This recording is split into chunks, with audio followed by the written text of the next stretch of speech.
Everyone, I'm Drew Wilson, joined by Averett head coach Patrick Henry. It's time for another 100 yards with Coach Henry. So, Coach, let's go ahead and get started. Obviously, big week this week. It's homecoming week. Obviously the atmosphere and everything around homecoming is exciting. And we asked some of your players for social media, what were their favorite parts or traditions of homecoming? What about you? What is your favorite? Yeah, homecoming in Danville. My favorite part is getting the alumni back. Even last night at practice, we had alumni come back and hearing them speak to the team about what it meant to put on the blue and gold and put on our uniform and helping them understand, to know where you're going, you got to know where you came from, you know. And so it's nice to get those guys around so they can hear our story and the history of our football program. Yeah, obviously 26 seasons of Averett football, including this year. So a lot of history in a short amount of time. And it's always great to see some of those players come back and be a part of the current class. Absolutely. Well, let's turn our attention to this week's game against Hampden-Sydney, a team that is having a solid year, getting some votes in the polls. What are 3 keys to success for your team against Hampden-Sydney this week? Absolutely. Their quarterback is a very special player. I think he's one of the best in the country. You got to, as try as teams have, you got to contain him. And that's going to be a tall task. Offensively, we've got to not turn the ball over. Last week we had 5 turnovers, and that's not a recipe for success. We got to keep the ball in our hands, and then we finally have to take the pen and take the ball in our court on special teams. That's a phase that we've got to improve on and gain momentum there. Obviously, I know it's been a little bit of a tough year, some ups and downs, but what are some of the things you've talked to the team, and what have you seen in practice this week? Oh, absolutely. We probably had our best lift of the season on Thursday. Crazy energy. We changed our practice schedule a little bit. Not that we felt like we were doing anything wrong, but the definition of insanity is doing the same thing over and expecting a different result. I couldn't be more proud of our kids for the effort and energy they've brought. Like you said, it's been challenging. And so, we took the ownership in the things that we could control and really put things into categories of, hey, these are things that we can control, we can do better. And these are things that are out of our control. And so I was very, very proud of our kids. They embraced the challenge that we set for them this week, and they also embraced the change in practice schedule. How people like routines, and we had to change a routine up, to try to get a different result. All right. Well, that has been 100 yards with Coach Henry. Coach, good luck for today's game. Thanks.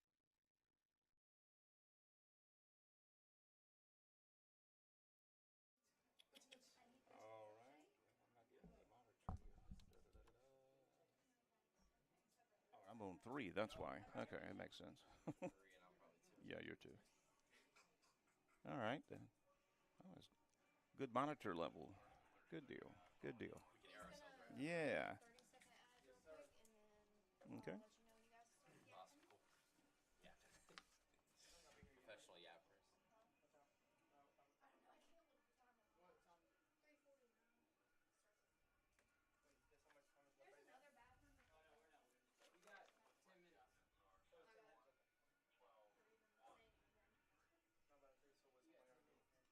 Yeah, let me go ahead and get this window open too.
Good afternoon and welcome to Averett University, the North Campus Frank R. Campbell Jr. Stadium, as the Averett Cougars take to the field again, looking for their first win of the 2025 season. Welcome to the Averett Sports Network. I'm Chuck Vitterman, joined by Thomas Haney III, and Thomas, we took it on the chin last week against a very talented Hampden-Sydney team, and it doesn't get any easier this week.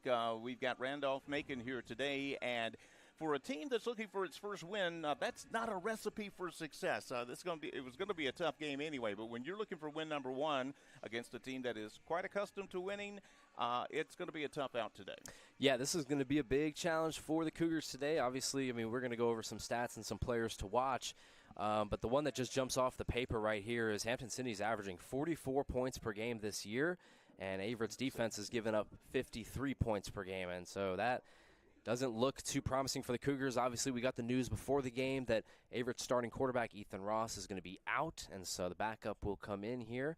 And so it's a good opportunity for Averett to try to get some new momentum, somebody new to come in and toss the ball around, and maybe that'll help. But definitely going to be a big challenge here for Averett, but it is homecoming. We had some nice food out there at the parking lot. I'll tell you what, the parking lot was absolutely rocking coming in today. Right? I mean, I got stopped 3 times on the way in. Hey, Chuck, you want to – if I had partaken in every beverage that was offered to me, I don't know if I could do the game. Oh, my God, please, yeah. So, temptation, get thee behind me. But you know, I mean, a good day for Averett to get their first victory here today. I mean, but like we said, it's definitely going to be a big challenge. Obviously, to add some context to the viewers, I mean, this is a huge task for Averett, down their starting quarterback, facing a team who's #1 offense in the ODAC, having a defense here that's dead last in the ODAC, so a lot of numbers that aren't in Averett's favor. Other than that, Mrs. Lincoln, how was the play, I guess? Yeah, exactly. I mean, all the intangibles, of course, point to a tough road to hoe today for Averett. But again, when you're 0-5, and we talked about this during the course of some of these games, you're looking for smaller victories that you can build upon, that you can success builds all success, and even the smallest success can be the foundation for some bigger success a little bit later on. And when you're struggling, that's what you're looking for. And we've had some high points even in the losses. Again, Ross is not here today, but the numbers he's put up this year have been pretty darn solid. 113 out of 198, 93 pass attempts, 9 touchdowns this year. He is second or third in the ODAC in pretty much every passing category. Again, we don't have his services today, but his offense has been a plus. I mean, we've got a passing game established. We've still struggled with the run this year, but in terms of passing, I think I'm talking through a moment of silence. Hang on, everyone. All right, we'll take a little break now for the national anthem as well.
Now then, as we were saying, the Averett Cougars are 3-8 all-time against Hampden-Sydney. The Tigers have taken the last 3 matchups. Last year, the Tigers won 42-21.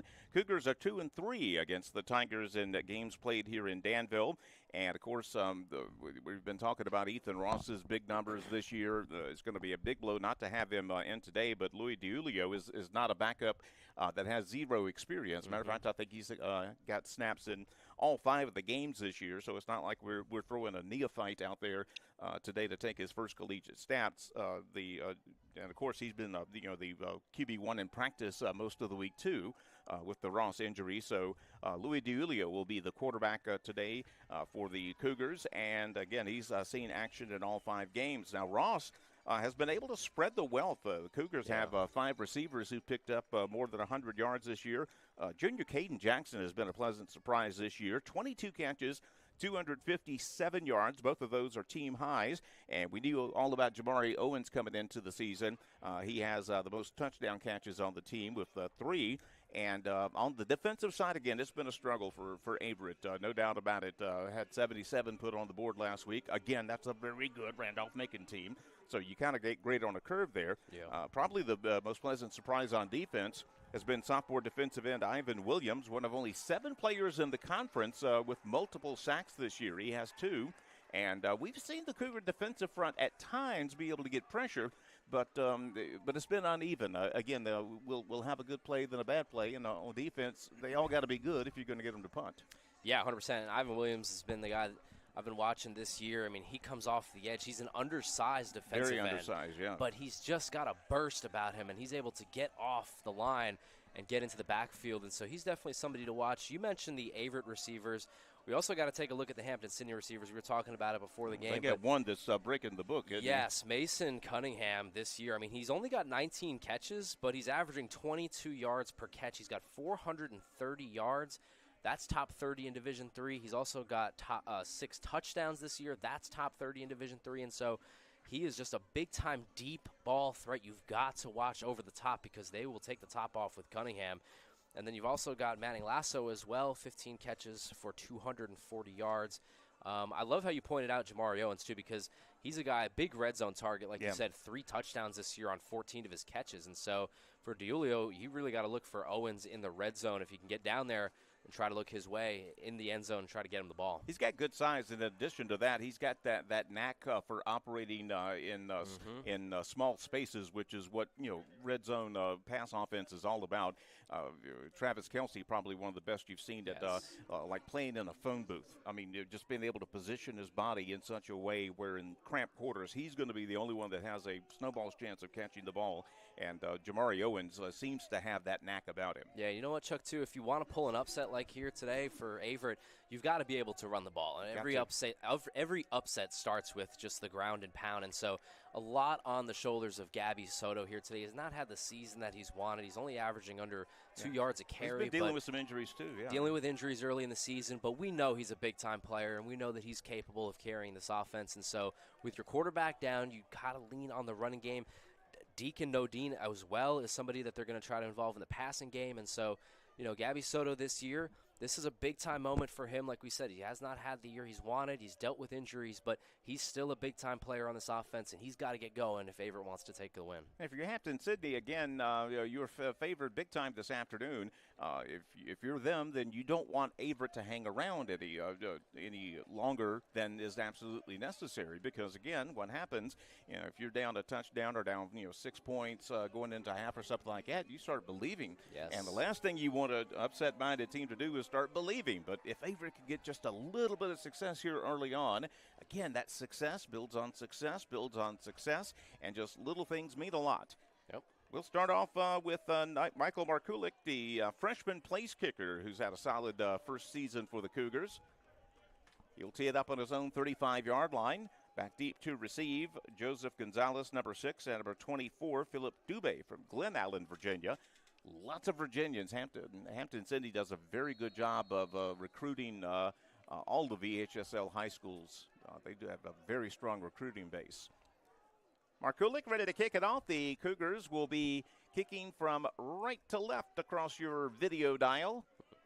Knuckleball kick is going to bounce once. That's Gonzalez, I believe, on the return. Left-hand side, cuts it back to the inside. Number 24, Doobie, actually on the return. Good job by the Cougars special teams. They were right there. Sure tackle on first contact. And we'll have the start of scrimmage play here at about the Tiger 28-yard line. Their quarterback is Carter Cito. He's out of Dallas, Texas. 6 foot, 200 pounds, a senior, and he has put up some very, very good numbers this year. And keep your eye on Chavis Martin as well. You've mentioned him in previous games, the defensive tackle for Averett. Again, got to rush the passer and got to get Cito on the ground. Hicks gets the carry. He's the feature tailback, and he's got a first down and more. Left sideline out to near midfield. Good tackle, good block from that left tackle for Hampden-Sydney as they sealed the corner that time, and Hicks had a whole lot of room on the left, and first play of the game is a 14-yard pickup, 15 yards, and a first down. Yep, Hicks, a big-time rusher for them. He's got 119 attempts this year for almost 600 yards and 8 touchdowns. So my math is off. He had 23 that time. Empty backfield. Cito, a long pass to the near sideline, incomplete. Pass intended for number 5. The split out that time. That was actually Jordan Jackson on the attempt. Ball was a little too tall. Cougars had it pretty well covered anyway. Second down and 10. First pass for Cito is off the mark. He's had 15 touchdown passes in 5 games. Do the math, folks. That's 3 a game. Hicks gets another carry. Cougars are there. Got a 1-yard pickup as the 2 pinchers for the Cougars hold their ground and hold the line, and it'll be a 3rd down and 9 coming up for the Tigers. Big possibility here for the Cougar D. Here we go, Chuck. I mean, you gave up almost 80 points last week, but right here, you've got a chance to get off the field on the first drive. Big 3rd down here early here. Chavis Martin and Wade Whitley dig in on a 3-man front look for Averett. 3rd down and 8. Back to pass is Cito. He's got time. Got plenty of time. Looking for a receiver. No one is open. Now Cito is going to chuck it downfield, and he's going to get a first down. Good improvisational skills by Cito. Gosh, you do everything right, but a experienced quarterback finds a way. He shot put a pass out. First down, yardage, and more. They now have it at the Cougar 30. Averett goes with a 3-man rush that time and just could not get into the pocket. Well, they did what they're supposed to do. Cover the receivers. You can't recover them forever. Cito, left-hand side, looking for the end zone. Incomplete. Good defensive coverage by Averett's corner on the far side. I believe that was Josiah Campbell. Oh, yeah. I'm sorry. Yeah, Josiah Campbell. Boy, that was good coverage. Yeah. He was right in his back pocket. Yeah, throwing Josiah Campbell's way is not really a great idea when you're playing Averett. He's our best corner, yeah. He is Averett's best corner and best defensive player, and so risky ball there from Cito. It was, yeah. I mean, my goodness. Underthrown and almost had a chance at a pick. Hicks is going to get another carry. He ain't going to get much as a crash down linebacker that time came down and dropped him about the line of scrimmage. That was actually Chavis Martin shooting a gap that time, lined up more of as an end that time, but he showed a good little step there on the close, and it'll be 3rd down and 9. Yeah, good job moving Martin around, like you said, kind of coming off a different side instead of that nose tackle position, and you see him right there again on the bottom of your screen. Flipped around, yep. 3rd down to 9, presumably 4-down territory. Cito, a quick pass out to the left flat. It's going to be complete. Oh, got a first down. That's good wide receiver blocking out there. Good gosh. That was good blocking from his 2 receivers out there. And that was a well-executed dot pass, and it'll be first down for the Tigers. Well, you want to know why Hampden-Sydney is receiving votes in the top 25. It's the little things just like that. Yeah. I mean, just the pursuit right there to get in front of the defenders and block up. Great play there. Yeah, that's as good wide receiver blocking as you'll see. First down from the Cougar 15. Cito back to pass again. Got time. Looking right-hand side towards the end zone, and pass is caught. Did he catch that? And he did for a touchdown. Oh, absolute wow. Oh, my goodness. Talk about using every inch of the field. That was simply a perfect pass. I don't know what was better, the pass or the catch. I mean, both were terrific. I mean, that's really good coverage by Averett. Right there. Just can't play it any better, and, he just gets the 1 foot in. Wow. Jordan Jackson with a SportsCenter highlight-type catch, and Hampden-Sydney's up early 6-0. Extra point on the way. It's up, and it's good. And, boy, the Cougars defense had their moments on that drive, but just great execution by Hampden-Sydney. They have a 7-0 lead. We'll bring you back for the kickoff in 1 minute.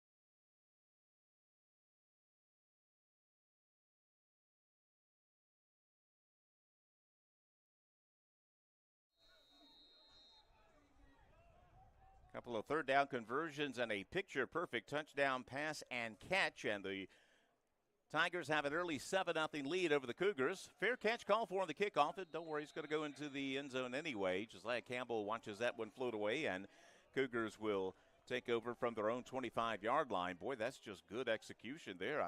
We did not play bad defense that drive. They just executed great.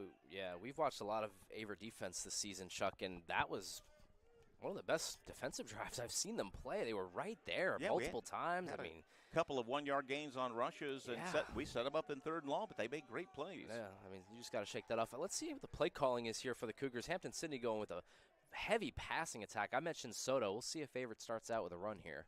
Again, Louis DiUlio is the quarterback, subbing for injured Ethan Ross. Long count now. DiUlio will look to the sidelines. Again, Gabby Soto, the Alaskan assassin, the 5'5", 170-pound senior, is the tailback. Cougars open up with 2 wideouts to the right, tight end to the right, lone slot to the left. It's going to be option right. He'll pitch it to Soto. Looking for a block. Get once. Hurdles over somebody. First down yardage. Came out with I can't remember the last speed option we ran this year. Yeah, speed option. Well, that's a new wrinkle. Good job there. Caught him a little bit by surprise, perhaps. Yeah, and what that shows you, too, is they're willing to let DiUlio run the ball as well, which is a huge part of Ethan Ross's game. Yeah. First down snap, and again, a long cadence by DiUlio, and he'll look to the sidelines again. Gabby Soto getting off to a hot start. That's what I said before the game. He's got to get going. He needs to have a good game here for Averett. Yeah, he's, again, battled injuries, missed a game and a half, I think, this year. DiUlio straight drop back this time. Looking to his left, pass is overthrown. Probably wasn't going to get too much on the way of positive yardage on that one anyway, because it was well defensed, but Jabari Owens was the intended receiver. Pass sails high, 2nd down and 10. Yeah, and one of the things we'll have to watch here, Chuck, as well, is who does DiUlio trust? Obviously, some of the stats that we'll look at, mostly Ethan Ross. So, you know, different quarterbacks have different guys that they feel like they can lean on, and so we'll see if Owens is that guy. DiUlio sets him down now with a 2-man backfield. Tailback to either side. Inside handoff to number 20, and that's going to get out past the 40-yard line. Couple yards, not a bad run there. Number 20, Deacon Nodine, another senior out of Polk County, North Carolina. We'll give the Cougars a 3rd down and medium. 3rd down, about 6 to go here. First big passing down here for DiUlio, the backup. See what Coach Patrick Henry can draw up. Tailback set again. That's Nodine and number 1, Soto. Tell you one thing we're doing today is we are taking our time getting the play. We're not in a hurry. Substitution here with about 10 seconds left on the play clock. It's going to get a little dicey here. All right, 8 seconds. Yeah. Trying to get everybody lined up for a 3rd down and 6 play from your own 41-yard line. Single back set, 2 to the left, back to pass to DiUlio. Short pass, complete to the tight end. Big target offer by number 82, Calvin Speed. That's a tough spot there. Yeah. I thought he had it. Oh, gosh. Yeah, boy, they shorted him a half yard on the spot there. 4th down and about a yard or so for Averett here. DiUlio's going to keep it on the tush push, and he didn't need much, and he got very little, but it will be enough as the Cougars on a 4th down conversion on the tush push will move it again to 1st downs on this drive for the Cougars. Big throw there on 3rd down. That was nice. DiUlio. Yeah, good protection and a good play call there, just trying to get the ball in the middle of the field. Well, he was confident. Speed turned around and again squared his shoulders up to him, gave him a good wide target, and DiUlio put it right there. So DiUlio will settle down and call the play this time. It is a 1st down for the Cougars, their own 47-yard line. Just underway here in Danville, a great opening drive by Hampden-Sydney. They got 4 first downs, drove it downfield 63 yards, 73 yards actually, and scored on a superb touchdown pass on a fade pattern. What is going on? Stoppage of play right now.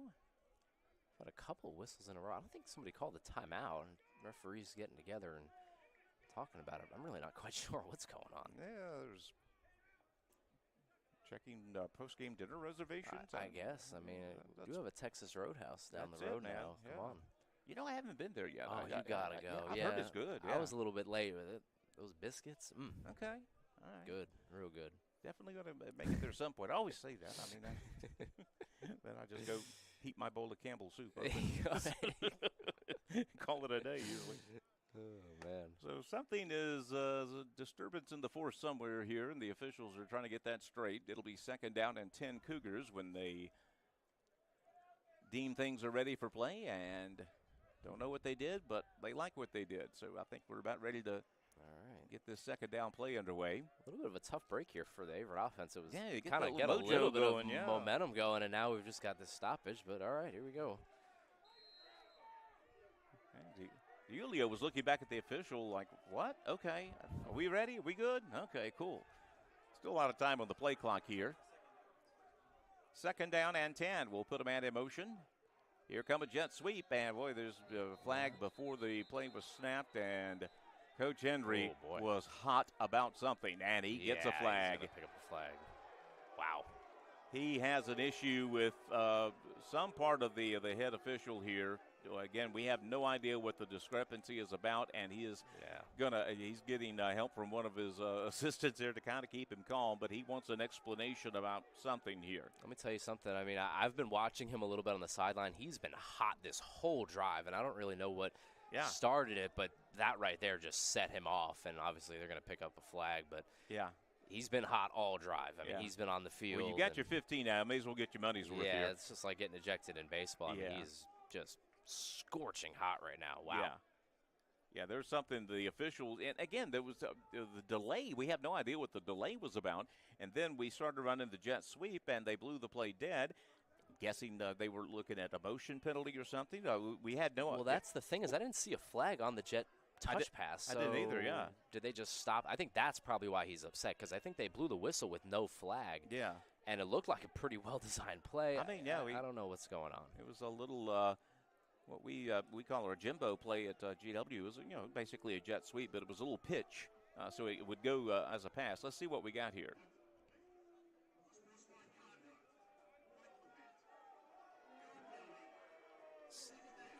And the fans beg to differ, obviously. So there was no penalty on the play there. Yeah, That's well, the it's thing, definitely a flag on Coach Henry. Oh, I mean, he said the magic words, I guess. But why did they blow the play dead on the jet touch? That's just kind of, I think that's his argument. It looked like a good play, and they blew the play dead. I don't really necessarily know why. I don't know if they were ready for the ball to get snapped, but they were clearly ready. They stepped away from the ball. All know. righty, bottom line is it's 2nd down and 25 now after the penalty. Wow. New line of scrimmage, a Cougar 32-yard line. DeJulio back to pass. He's setting up a screen. Soto with the catch. Short yardage. Good job by the Tigers defense to read that one, and he's only going to pick up a couple of yards. Fans wanted a continuation penalty against the Tigers there as they continued on and made the tackle eventually. But 2 yards on the pickup, and it's 3rd down and about 23 to go for the Cougars here. What a weird drive. I mean, Averett picked up a huge 3rd down, or got 4th and down short, but either way, and then they had momentum, and then just 5-minute stoppage in play, and then they blow the play dead on the jet touch pass without a flag. Without a flag, that's the thing, And now it's 3rd and forever. It just kind of seems like a tough break for Averett. I'm not really quite sure what is going on in this drive. Jeez. Trips right this time. Lone wide out to the left, empty backfield. DeJulio takes a straight drop back. A little screen set up, and is complete short to number 7. Oh, he slips at about the 38-yard line, so only a couple of yards for Caden Jackson, and that just gives you a little bit of field position for the inevitable punt here. So a drive dominated by confusion on our part because, again, we don't know what the stoppage of play was about. Clearly, Coach Henry did not like the way the officials were controlling the tempo here. I'll just say lastly, I feel like if you're going to blow the play dead, you probably should say something. Yeah, like, tell us why did you Why stop was play? the play dead? That's a good punt that from is a great Markulik. Boy, Cunningham's going to go back. This is going to take a neutral roll at about the 14-yard line. That was a darn good punt. That was the best punt I've seen all year from Michael Markulik, our specialist. Oh. He does the place kicking and the punting, and that was a beauty. So the Cougars defense, which had their moments in the first drive, just great execution by Hampden-Sydney, knocked them out.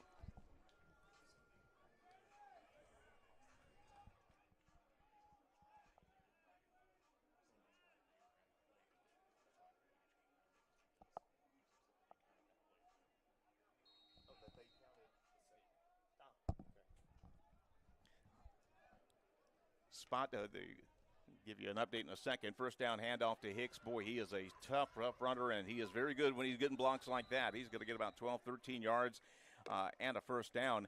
Cougars were upset about the spot on the third down pass to Calvin Speed last week on the last drive, and it just compounded. And then again, like you said, stoppage of play with no flag. Boy, here comes Hicks. He looks good, and he's getting some great blocks, and he's going to get another run and another first down.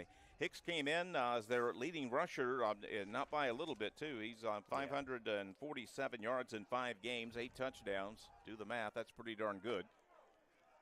He's going to get another carry. This time the Cougars pop him in the backfield. He breaks one tackle, breaks two. We got to wrap up, guys. Come on now. Hits are good, but you got to wrap two. And Hicks will be able to get it out for about a 4-yard pickup, about a 5-yard pickup when he should have got 0. Yeah, like you said, hits are good. A guy like him, you got to get wrapped up there. Obviously, you're not going to bring him down with just trying to go in with your helmet. So he's 6 foot 205. He's got a little beat behind him. That's a big boy right there. You got to wrap him up. Yeah, it's good that you're back there. Good you're delivering the hit, but you got to finish it. This time it's going to be a keeper by Cito on the quarterback draw, and he'll get enough for a first down. 6 foot 200-pound senior out of Dallas, Texas, will pick up about 7, and Hampden-Sydney moving the chains again. They are now back in Cougar territory at the Averett 45-yard line. 6 first downs this afternoon for the Tigers. Cito, quick pass right, Cunningham on the catch, gets a good downfield block, and he'll get ahead for about a short gain, about 5 yards, which, Cougars defense, that's about as good as you're going to be able to do against that. And Cunningham, every time he touches the ball, you go, yeah, he's one of those players. He's got home run hitting ability. Well, it's no surprise Hampden-Sydney likes to run these wide receiver screens. The blocker out there was Jordan Jackson. He's 6'1", 200 pounds. I mean, that's a big receiver for D3, man. Good size. Gonzalez is going to get this carry. He gets 2 good blocks, and he's off to the races. Sprinting up the middle. The only question is, will we catch him? We will not. Boy, he got 2 outstanding blocks at the line of scrimmage, and Gonzalez just cruised into the end zone from 40 yards out, and Hampden-Sydney's offense is making it look easy. It's 13-0. Yeah, it's just been the blocking. I mean, like we talked about, it's great blocking. Yeah, that was just super. Owning the line of scrimmage here, the Tigers, and even outside on these wide receiver screens like we were mentioning, and that's kind of been the difference so far. This is a pretty darn good football team is what we're trying to say, folks. Second extra point of the afternoon is up. It's good. And with 5:56 left in the first quarter, Hampden-Sydney has staked themselves out to an early 14-0 lead. We'll bring you back for the kickoff and more in 1 minute.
So, you got to get this one. Boy, we were trying to let that go in the end zone, but we had to pick it up on a bounce. Here comes a return out to the 15 to the 20. Solid return. Break 1 tackle, break 2, out past the 30. What a return!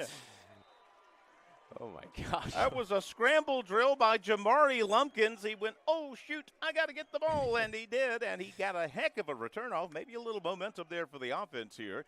Cougars find themselves in a 2-touchdown hole early, midway through the first quarter. That was fun. Boy, how fun is Jamari Lumpkins? My goodness. He just, anytime he touches the ball, anything can happen. And a couple of stop-and-go moves there, Yeah, I mean, he had his back to the defense there at the 2-yard line, and he gets almost to the 40. So DiIulio will set him down. Soto is the tailback. We've got Trips to the right. Lumpkins, who had the kick return there, is the far right receiver. Kind of an unbalanced line look here up front. Where DiIulio is going to throw, and Lumpkins gets the catch. A little curling pattern. They gave him a big pad there, and we'll take the 8 free yards, no doubt about it. It'll be second down in about 2, maybe 1. Man, really outside of the 15-yard penalty, I mean, Averett's offense has been able to move the ball pretty good here early in the first quarter. We have not looked bad on offense. No, not at all. So they will give him 9, so kind of a free play for the Cougars. We'll flip the formation around. The wide side now has the trips. We'll shift Soto in the backfield. Standing around in this game. The official is standing over the ball, not ready for play. Everybody else looks to be ready for play. Yeah, and this is exactly what happened last drive. Averett's offense started to get some momentum and then got a stoppage in play. You hear some of the fans saying, "What are you waiting for?" Yeah, exactly. What are we waiting for? All right. And the official is still standing over the ball. It's like we're waiting for permission from someone who's not here.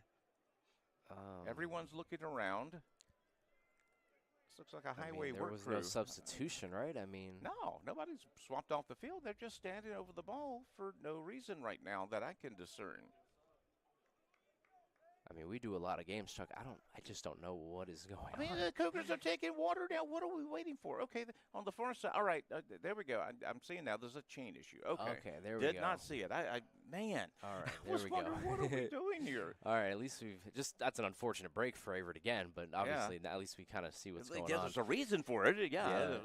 But it's definitely a tough break for the Cougars. Like I said, man, I mean, 9-yard pass first play, and we've seen Hampden-Sydney do the hurry-up offense a lot, and so – we're trying to get to the line real quickly, keep the momentum going, and okay, that time they're forgiven. That was a chain issue there. Well, the chain's not forgiven. Yeah, well, right? That's the true. chain is public enemy number 1 right now. Come on, blame the chain. Blame the chain, exactly. Second down and 1, line of scrimmage, a Cougar 46-yard line. Again, we flip the formation. Trips are to the left. DiUlio with a hard count. Got to look to the sidelines now.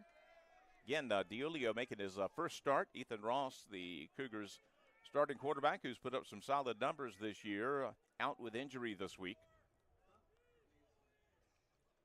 DiUlio out of Charlotte, North Carolina, called in to start. Soto gets the carry. No, it's going to be a pass downfield. Well, yeah, there's a defensive holding at the very least, maybe pass interference. Probably going to be pass interference because of the where the contact occurred, but there was clear contact between the and I don't think it was the intended receiver either. It was a slot in pass, little dig pattern the guy was trying to run, and defensive back got a good hit on him. Unfortunately, he didn't have the ball, so you can't hit him. So I think we're gonna get a break there, and it's going to be assessed, and it'll be first down Cougars. Their first snap from Tiger territory at the Hampden-Sydney 46.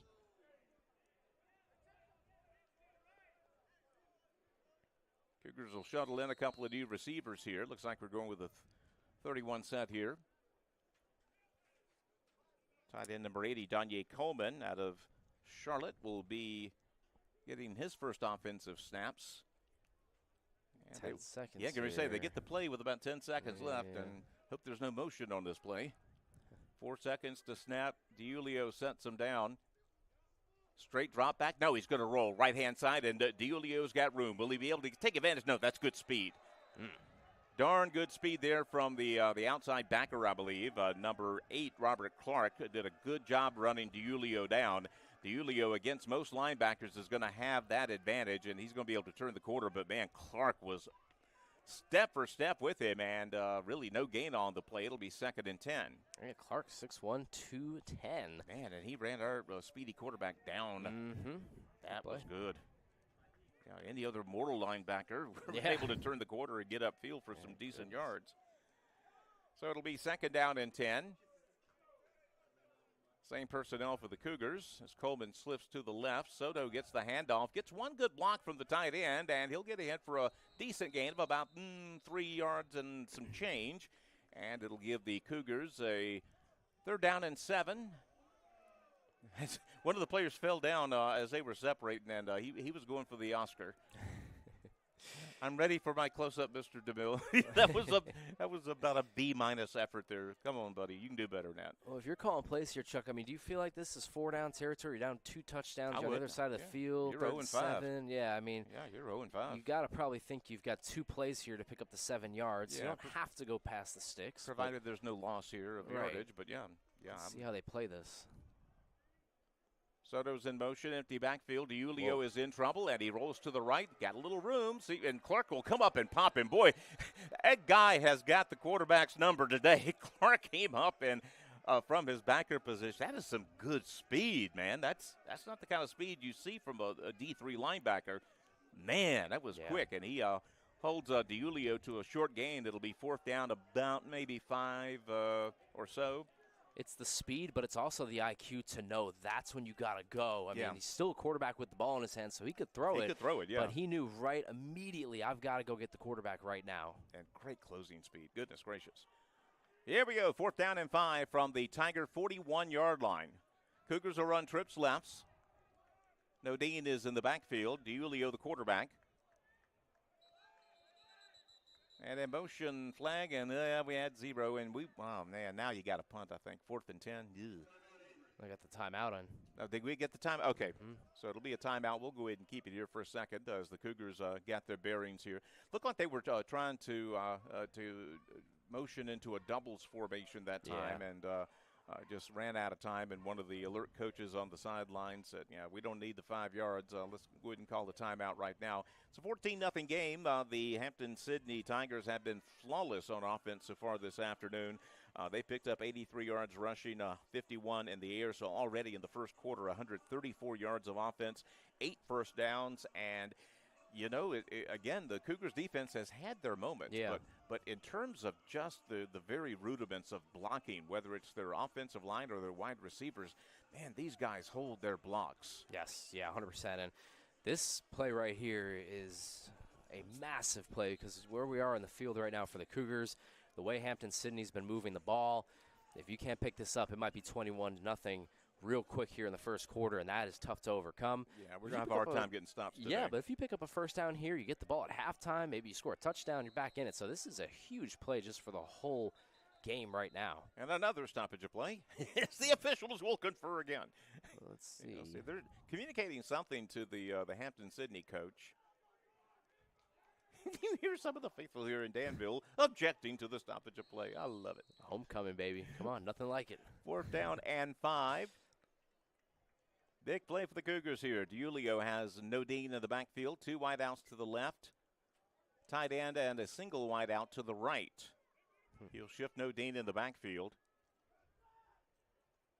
Here come a blitz. DiUlio looking left, trying to loft it up, incomplete, just too far. We got a flag on short of it, and I think we're going to get a Christmas gift here. I think we're going to get a present. Oh, my goodness. Santa baby, what have you brought me here? James Townsend's beside himself right now with the referees. Safety for Hampden-Sydney. Yeah, there was some contact, and again, it was really off of the intended receiver, but we will take it. Yeah, if I'm a Hampden-Sydney fan right now, I'm not too pleased. But no, that's... Hey, like you said, take it. Definitely take it. Merry Christmas to me. Yeah. So it'll be 1st down Cougars at the 30-yard line after the penalty is assessed. We'll keep Nodine in the game at tailback. Run a 2 tight end set here. Big chance here, Chuck. I mean, touchdown 14-7. You got 3 minutes left in the first quarter. Like I mentioned, you get the ball at half. Let's try to stay in this game here. 1st and 10 from the Tiger 30-yard line. 2 wideouts to the right, 1 to the left. DiUlio will shift Nodine in the backfield. Looks like we're going to run the shovel pass. Boy, the splits were all wrong on that. Again, the receiver on the shovel pass has got to be a little bit further upfield than that. And just the splits on that play were going to make that bloody difficult. Christian Jones receives the shovel pass and is tackled at the line of scrimmage. Yeah, the Tiger defense really isn't being fooled by anything here today. Just high IQ plays and pouncing on the ball and doing a good job at trying to shut down Averett's offense. So a completed pass for 0 yards. It'll be 2nd down and 10. Cougars are really utilizing their depth today. It's a whole lot of receivers we've been shuttling in. This time we are empty backfield, trips left. Two-man in motion now. We'll have operate out of a two-back set now. Soto and Nodine. It's going to be a keeper by DiUlio looking to pass. Now he's going to run it. He's going to get popped. That was a hard doggone hit by number 21, Marcavis Graves Franklin out of Lynchburg. There is a flag on the play, so let's see what that's all about. This is going to be interesting. Yeah, it's kind of in an odd spot of the field from where the play developed, and I think maybe holding with it, you would being think on a run on the left side, but upfield hold maybe. Let's see. It's not in a spot where you would usually see holding on a play that goes to the left. After the play, personal foul. Oh boy. So the guys are going to get back to 15 yards here on a very unnecessary penalty. Somebody carried their block a little too long there, evidently. Timing is everything, right? Yikes. Yeah, that's Cougars tough. Cougars have put together 7 first downs in the first quarter. That's not bad. That's a solid first quarter. But we're down 14-0, and boom, that penalty's a killer. Yeah, that. Wow. Because it's after the play, too. And so third it's down. Third down and 25. Boy, oh boy, oh boy. Okay, we were at their 30 once upon a time here. Got to try to cut this in half. Trips right. DiUlio sets him down. Hard count. Back to pass. He's got time. Throws it short. Intercepted. Going to be picked off by Cunningham at number 2, and he's got a return working on the left side. He's to midfield. He'll be tackled just inside Averett territory. And that's Mitch Latimus actually on the pick for the Tigers. And a promising drive comes up short.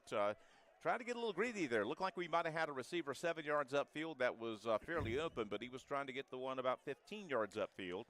And Latimus did a very, very good job of stepping in front of that. And they'll move it out to the Cougar 45, and Hampden-Sydney's offense, which does not require a good field position, will have good field position. Well, you described it perfectly. We had a receiver wide open, much shorter for the first down, but still open. Try to go for the big play, and ultimately kind of hurts Averett. Cito is going for the gusto to the end zone touchdown. Holy smokes, that was a perfect doggone pass. It don't get no better than that, folks. Yeah. Number 14, Manning Lasso, did not have to lasso that ball. It fell right into his breadbasket in stride. That is a perfect pitch and catch, and that's a 20-0 Hampden-Sydney lead.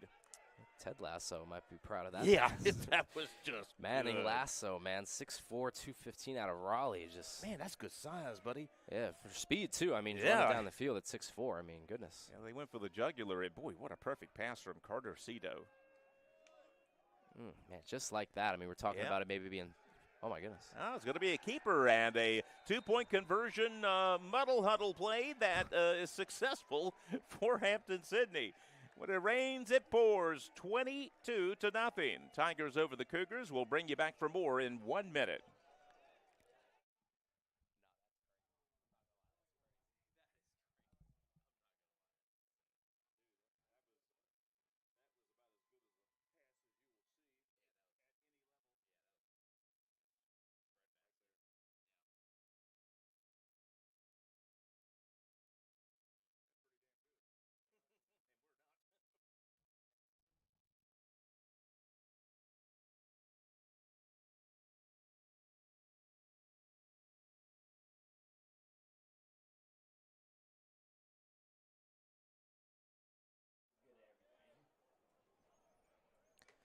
Hampden-Sydney's offense has been absolutely perfect this afternoon. 3 possessions, 3 touchdowns, 179 yards of offense, and we still have 1:42 left in the first quarter.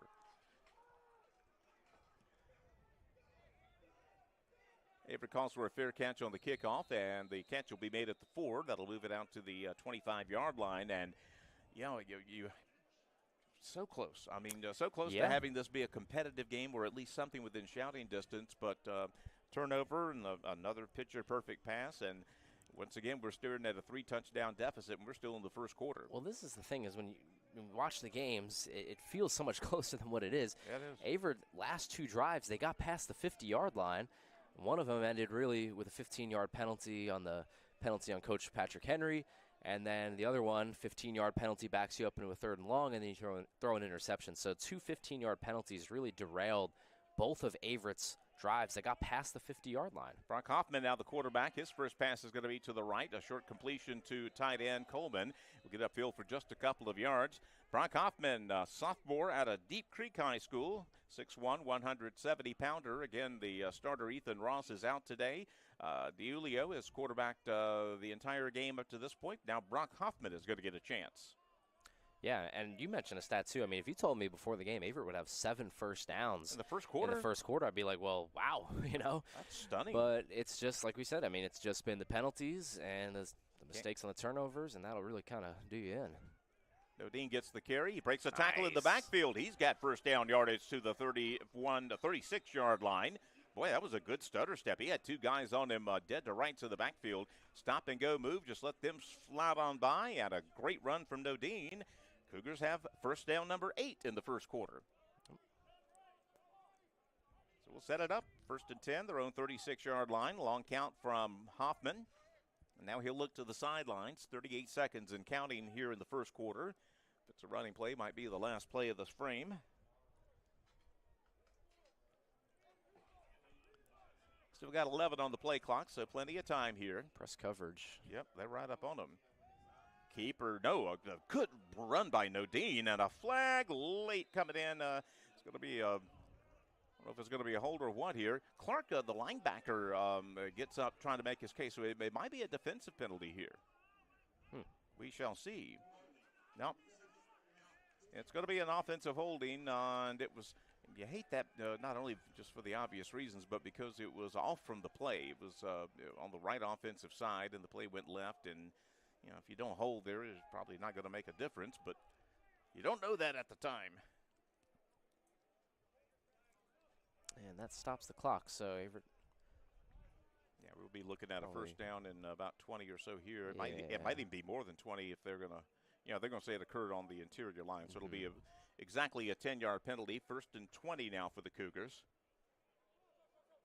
Check that. The stats have updated. 5 first downs in the first quarter. That sounds a little bit better. 9 sounded like a lot. I mean, we got a few. Don't get me wrong, but keeper by Hoffman looking for room. He gets popped about 3 yards or so into the play to the 29-yard line. And that's how we're going to end the first quarter. Cougars have had their moments, believe it or not, but Hampden-Sydney's well-oiled offense has dominated the game this afternoon. After 1 quarter, it's 21-0. We'll bring you back for quarter number 2 in a minute.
We'll start the second quarter with a second down and 20, or about 17 for the Cougars.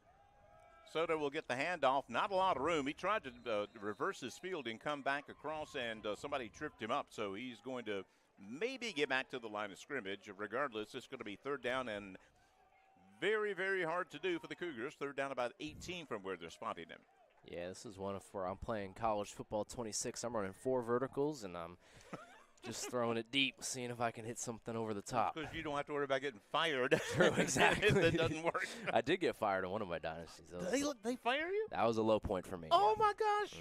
East Carolina, man. Come on now. Oh, brutal. They're tough down in Greenville, man. Oh, I'm yeah. telling you. They're demanding.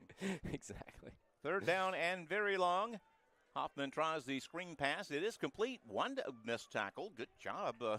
Get some positive yards out of that. They were flying towards that, and I'm just glad we were able to move the ball about 4 yards upfield. That'll give Markoulis a little more room on his second punt of the afternoon.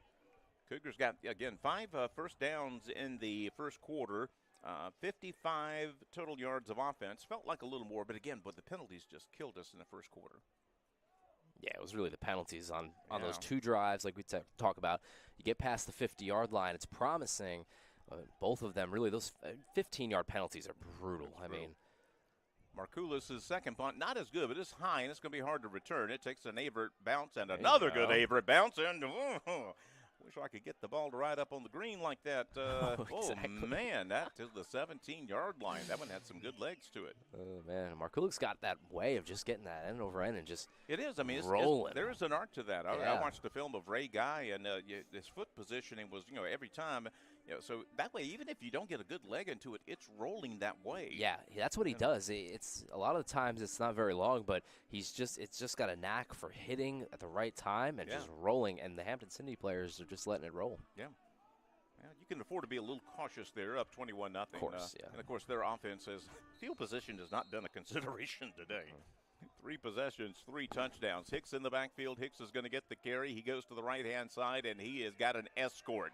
Boy, that's a good set of blockers.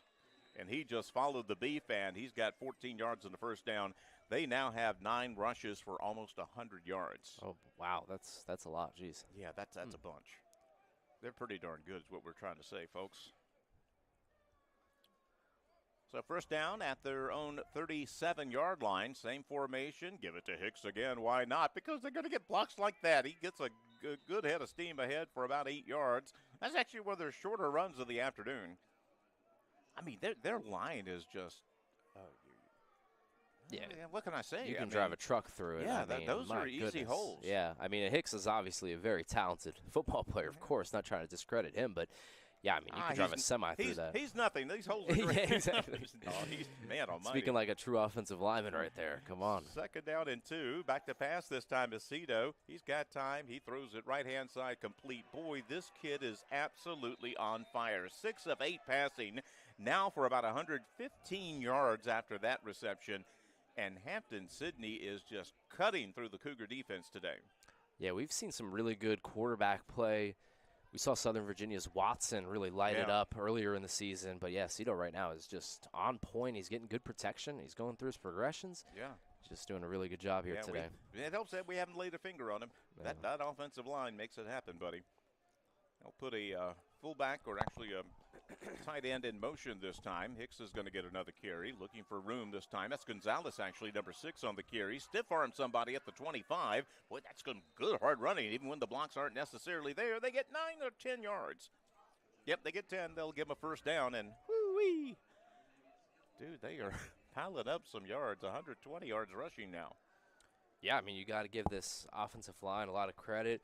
You look at some of their players on the line, a lot of them are seniors, a lot of continuity there. Here comes a screen and a good Nice. job out there. Boy, tell you what, we had a cornerback who did a great job of shedding a block, and absolutely, I believe that was Seth Wiley who was, or actually, was that DeMarcus Sharper? I was Sharper.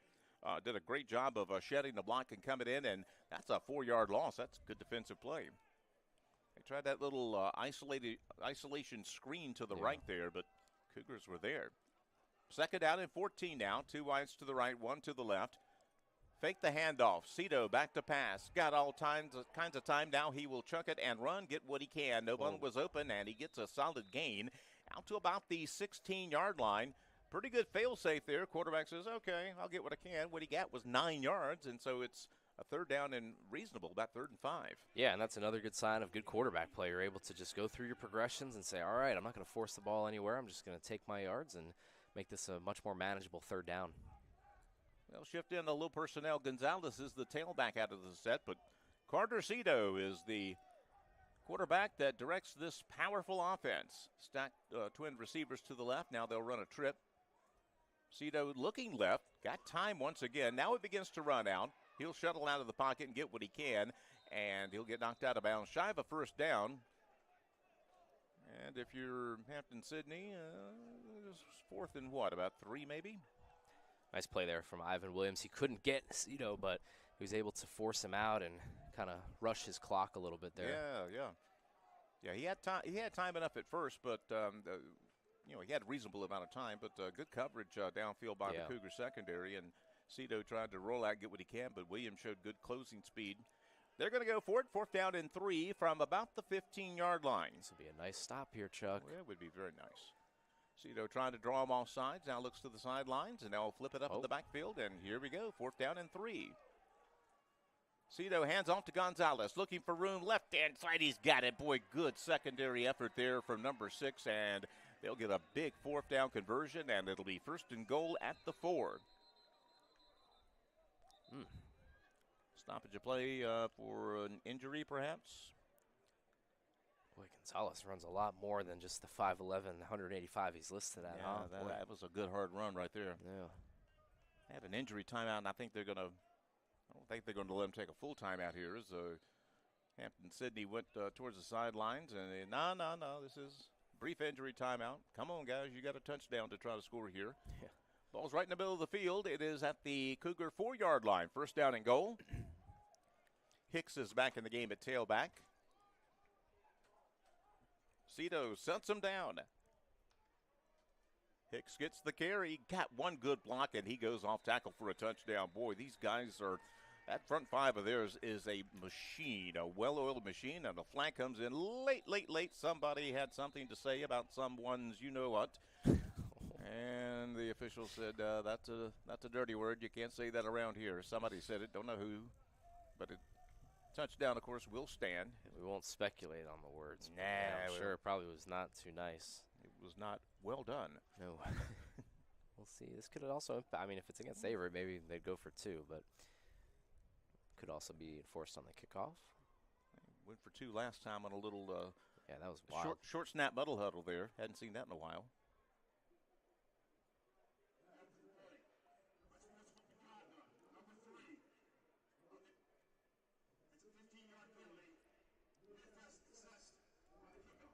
Okay, so they'll be kicking off. They'll be kicking off from the 45-yard line then.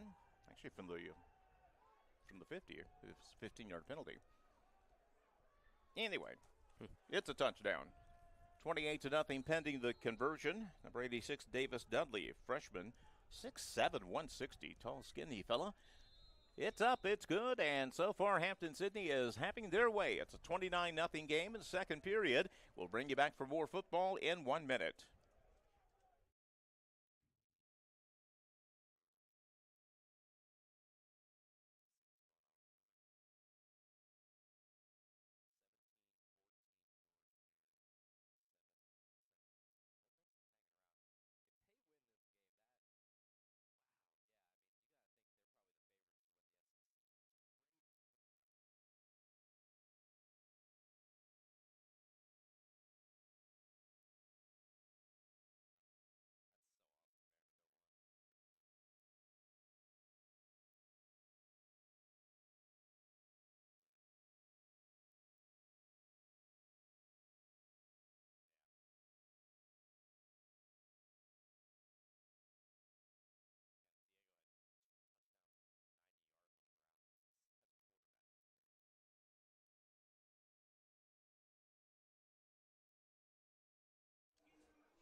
Hampden-Sydney's offense has had absolutely no issues today. 24 plays from scrimmage, 265 yards, and we're still not quite to halftime yet, folks. 29-0, the visitors lead here in Danville. High short returnable kickoff will be picked up at about the 25-yard line. Trying for a right side return, gets a little wall there, cuts back across the 40-yard line. Hard tackling out there on special teams. Cougars number 17, Andre Francois. Love saying that name. I love any time they throw him the ball. I'm like, oh, let's go. Yeah, he's got a fun little step about him. You can see him on special teams and why they like him there. So he'll be knocked down just beyond the 40-yard line. Cougars start from their own 42. Cougars have picked up 61 yards of offense, and again, so we've had a lot of yards taken off the board for penalties. Yeah, that has really been the story here. Penalties, and yeah, I mean the interception on that one drive, but again, what led up to that was the 15-yard penalty to make it third and forever. Exactly. So that was really the issue. Hoffman still quarterbacking. We'll put Calvin Speed in motion. Soto gets the carry, and that Clark at linebacker is a stud. Yeah. Man, that dude just sit there. read, wrapped, reacted, and wrecked. That was good linebacker play. Maybe a yard for Soto. You talk about pursuit with linebacker play, and his pursuit is just A+ here today. He's just that first step to the ball is very good from Clark. He's just reading it well because, again, you could read option. I mean, it's risky to go out like that and pursue, but he's really done a great job. Hoffman back to pass, looking deep, right-hand side. Receiver goes up and tries to make the catch. It's incomplete. Good defense there, but almost a good adjustment to the ball by Caden Jackson. He did a very good job, did Jackson, I thought, checking up a little bit, going for the ball with his body still under control. Almost made a circus catch, but he had a defender right there. It's incomplete. Yeah, and the defender, James Townsend, getting a little bit of revenge for his 15-yard penalty in the end zone after the touchdown. So, great play. I mean, you can't play that any better. Just right on the receiver, turns around, plays the ball. Just a terrific play. So 3rd down and 9 now for the Cougars. Their own 43-yard line. Brock Hoffman, the quarterback. He'll put Calvin Speed in motion. Now an empty backfield. Quick pass, long, incomplete. Trying to find Soto out of the backfield on a little quick dot pass, and pass was wide, incomplete. And first 3 and out of the afternoon for the Cougars. They'll be forced to punt for the 3rd time. Hoffman a little frustrated. I think he wanted to try to go for it, but it's not really the right spot here. Yeah. If it was 4th and 2 from your own 42, maybe you think about it, but. So Markoulis will be on for another punt. He's had 2 pretty good ones so far.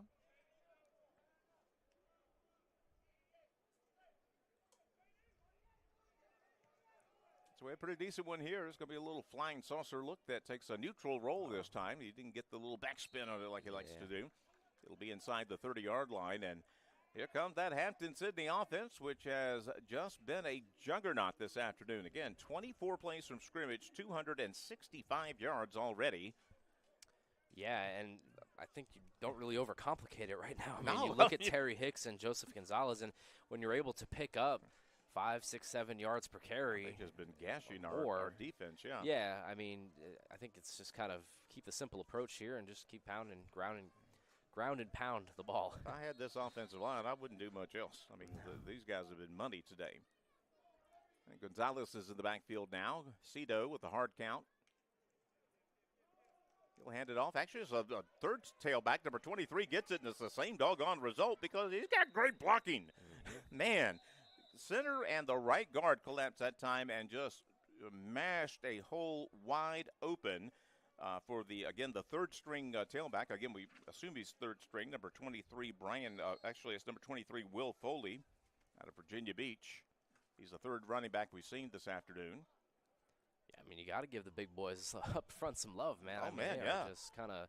These guys have made the game. They're playing downhill. First down snap. Knowles will get it again. Once again, he gets great blocking, and outside he's going to bowl over a couple of players. This guy is 3rd string. Are you kidding me? He gets it down to the 36-yard line. Man. He's playing like he wants to move up on the depth chart. His name is Will Foley, and he's just a freshman, 5'9", 180 pounds. Quickly back to the line of scrimmage after the first down run. I'm going to throw a little dot pass to Cunningham. Watch this guy go. He breaks 1 tackle, breaks 2, gets knocked out of bounds after another. Hampden-Sydney first down. Wow. Well, we haven't called his name too much, but that's not abnormal. Like we said, only 19 catches this year, but 450 yards. I mean, that's a lot. When he touches the ball, like you said, look out because he's ready to run. That puts them over the 300 total yard mark here. Yeah, I said that, and we're still in the 2nd quarter. 1st and 10 from just inside the Cougar 20-yard line.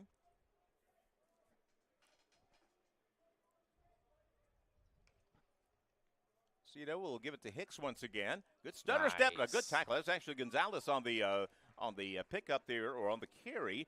But Cougar defensively, number 45 for the Cougars, who's not on the 2 deep, made the tackle that time. That would be Kent Ray, the freshman from Roanoke, Virginia. Out of Case Spring High School. Good tackle for loss. Cito with the snap, rolling right, got time. Got a whole lot of time. Now he breaks one would-be tackler, and he'll get knocked back by the aforementioned Kent Ray. very, very busy drive. Let's give a Nice. shout out to those defensive backs. He had Yeah. 8 seconds to find somebody open, and he did not find anybody open. Good job by the defensive backs. Yeah, and just a very rare minor mistake there by Cito. He makes the defender miss. At that point, you got to go and Yeah. take off and get as much yards as you can. Yeah. Got a little greedy there, and was got trying a to- nice tackle there from Kent Ray. Trying to make the play work. We got a stoppage of play. Timeout by the Cougars. We'll take it with them real briefly here. 29-0. Hampden-Sydney's driving, but they have a 3rd and long. We'll bring you back in a minute.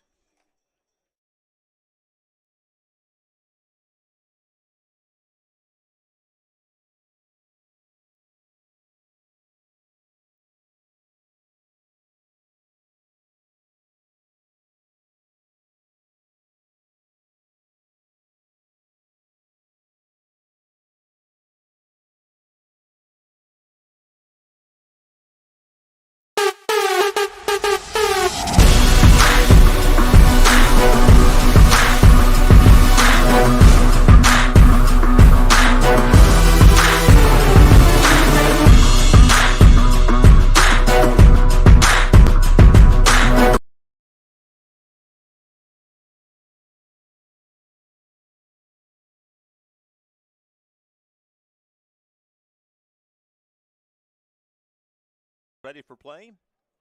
That is actually Gonzalez lined up next to Cito.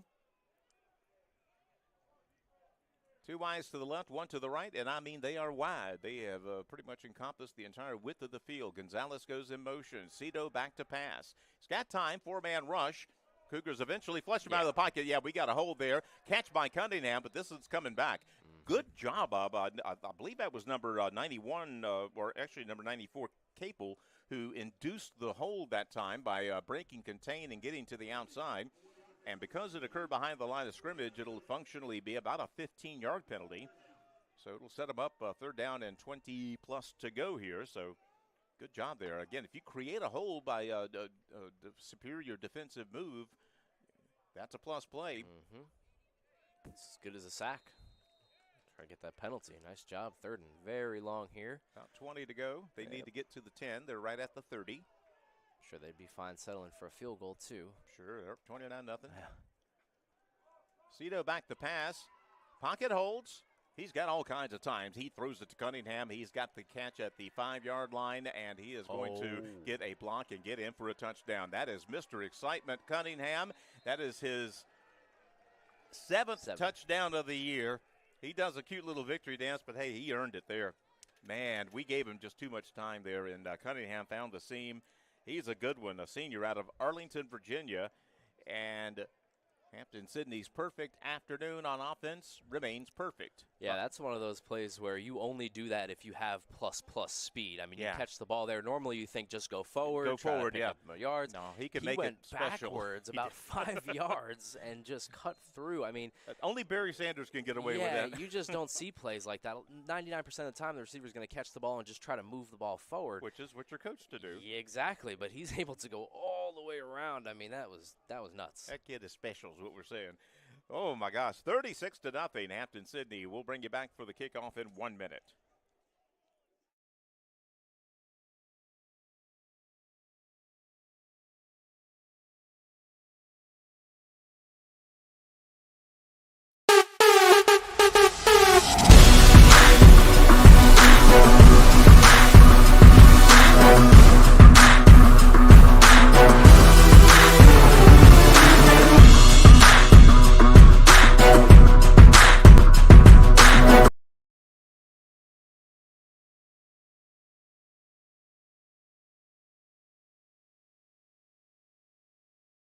Exactly.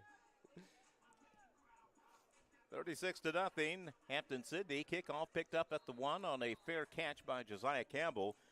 30 plays this afternoon for Hampden-Sydney's offense, 345 yards. I wish I had not put the live stats up today because, man, they are lighting it up. This offense, and again, it all starts up front. I mean, that offensive line, have we laid a finger on him when he's passing? I mean, yeah, he's run and we've tackled him there, but in terms of in the act of passing the ball, we ain't touched him. No, definitely not. He's had a solid 2 to 6 seconds most of the time. in that pocket, just, is able to go through every read, and that is really not a recipe for success if you're the Averett Cougars. DiUlio will be back at quarterback for the Cougars. He started the afternoon. Tailback gets a handoff left-hand side. Not an awful lot doing, maybe a yard or so. It'll be the third different tailback the Cougars have utilized today. Did not catch the number there. Might have been Joplin, number 26. That's what it looks like. Yep. Yeah. Do believe that's his first carry of the year. Freshman out of Christiansburg High School, a Blue Demon. So second down to 9. DiUlio calls the cadence. He's got trips to the right, tight end to the left. Little screen pass, complete to Coleman. Good catch by Coleman. He gets upfield, past the first down indicator, past the 35-yard line. A helmet goes flying out. There was no head in it, thankfully. And it'll be first down for the Cougars after a nifty little half screen play.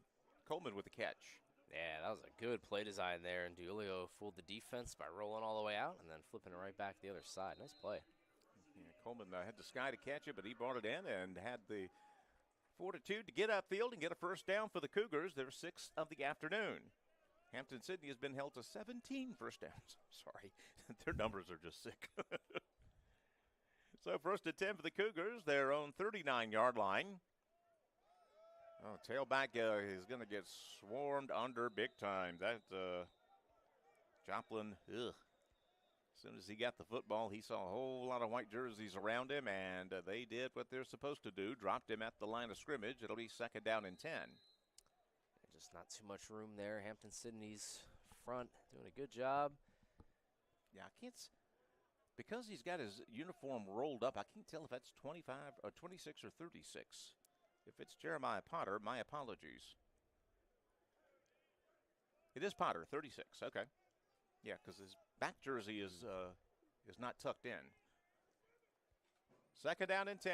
DiUlio back to pass, rolling to his right. He's got one guy bearing down on him. He'll just chuck this one, and it might. Whoa! It's caught. Was he inbounds? He was. Oh, prayer's been answered. Number 16, Christian Jones, did a great job adjusting to the ball, stopping and keeping his feet in bounds.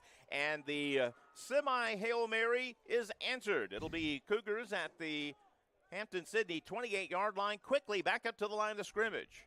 Yeah, hurry up offense, try to get some momentum down the field here. 2 to the left, 1 to the right. DiUlio with a hard count. Now we'll look to the sidelines to see if Coach Henry wants to change the play. Man, if we could get the goose egg off the board here, that would be nice. What an adjustment on the ball there, and just kind of tiptoeing. Oof. Jones got both feet in bounds. Yeah. That's an NFL catch. Yep, we got a stoppage of play. Clock was at 0. Did we call a timeout? Nope. Delay game. Doggone it. Boy, that is a strange one, right? You hurry up, Now, you're on the ball. Yeah, Hurry yeah. up offense. Yeah, normally and doesn't you're right result in a there. delay of game. You don't see that too often. You really don't, yeah, especially on a hurry up when you're right on the ball. All right, so Hampden-Sydney called a timeout, but it was after the penalty, so it will be first down and 15 when we come back. We'll take a break, bring you back in 1 minute.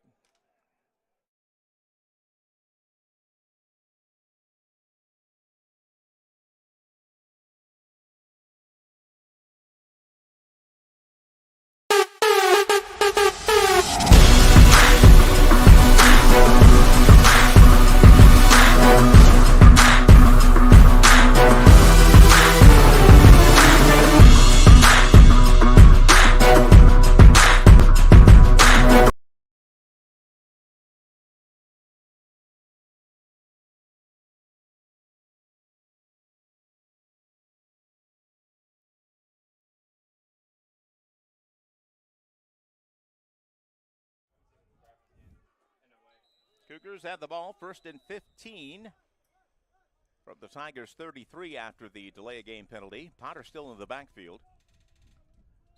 Louis DiUlio, the quarterback, sets them down. 2 wideouts to the left, slot to the right, tight end to the left. Now we'll empty the backfield onto motion. DiUlio back to pass, throws it over the middle. This intercepted. Clark with a great read and a great interception, and watch this guy run. DiUlio will take him down. Good hard tackle by the quarterback there, but that's the last thing he wanted to have to do. Clark has been their player of the game on defense, without a doubt. He stepped up there. He's been money against the run and pretty darn good in pass coverage, too, and it'll be Hampden-Sydney football. Yeah, if you had Robert Clark in D3 fantasy football, I think you're probably going to win. Yeah, You're going to get 30 points from the defense this week. Yeah. Goodness gracious. I mean, just the tackles, the interception now, the sack. I mean, he's really done it all. Well, he played that short zone there perfectly. Again, he almost baited DiUlio into throwing that. Exactly. Because he stayed shallow, but he knew that, there was a receiver behind him, and as soon as the pass, he broke, and, boy, that was good. It's that cat and mouse between the quarterback and the linebacker, like you said. He's just kind of hovering. He's kind of there, and then once the quarterback starts to throw the ball, he's right back. And now Hampden-Sydney has a chance to score before the end of the first half here. Cito is back to pass. First pressure is going to get he got away. Of course he did. Now he'll shuttle a pass, and the guy caught it. That's the second time he's gotten into trouble. Done a just a shot put pass to get out of it, and he gets 8 yards. Well, Ivan Williams, who's got a couple of sacks this year in the ODAC, missed that one, and he's missed him a couple times, man. I mean, Cito is just buttered up, man. You just can't get him down. Second down and 2 after the 8-yard pickup. They'll split 2 wideouts to the right, narrow slot to the left. Cito back to pass again. This time he's got time, all kinds of time. Cox fires, looking right-hand side, throwing it up for grabs, incomplete. Cougars had 2 defenders. Did he make that catch? There's no way. He did. Now, are they going to give him that catch? They did. How in the world did that receiver come up with that ball? He did. That is quite the adjustment. Wow. I mean, that ball was underthrown. Yeah, 2 defenders right there, and he somehow snuck in between our 2 defenders and made the catch on his knees at the 2-yard line. Are you kidding me? I mean, I thought that ball might have hit the ground. I mean, wow. I had that one incomplete. We're at the 2-minute timeout, folks, and we need a timeout after a play like that. Hampden-Sydney up 36-0. We're back in 1 minute.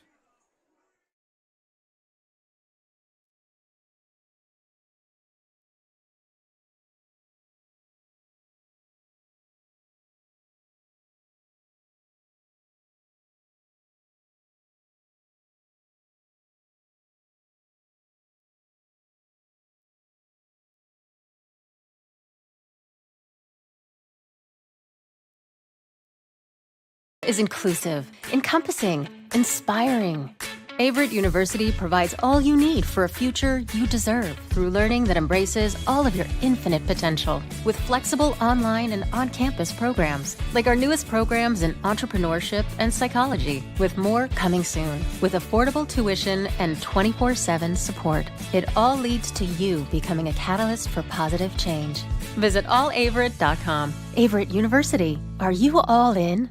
Up off the floor here after that wow play. Again, pass was a bit underthrown. He had all day to throw. He was going for the end zone. We had 2 defenders back there. A safety came over for help. We had 2 guys in position. One guy looked like he might have had a bead for an interception, but it was underthrown. The receiver, though, went back between the 2 defenders and on his knees, lunging back away from the end zone, made a 2-handed basket catch on that bad boy. Yeah, Manning Lasso is doing his best Megatron impression today, the 6'4" receiver. I mean, you see him on the bottom of your screen here with one-on-one coverage. You got to watch that. But, yeah, he's just been outstanding. Gonzalez? No, it's going to be Cito. We're trying to find a Lasso again. He did a great job adjusting to the ball and brings it in. And, boy, Hampden-Sydney is making it look easy. Yep, just like I said, you got to watch him on the bottom of your screen. And one-on-one coverage is not going to do it. Yeah, we got a 5'11" guy going up against a 6'4" guy, and that was a mismatch. And Hampden-Sydney saw that, and they said, okay, we can do that. 12 of 14 passing for 220 yards in the first half. And that 2-yard play puts Hampden-Sydney at exactly 400 yards of first-half offense. Extra point is up. It's good, and it's all good if you're a Hampden-Sydney fan. 43-0. The Tigers over the Cougars. We'll bring you back for the kickoff in 1 minute.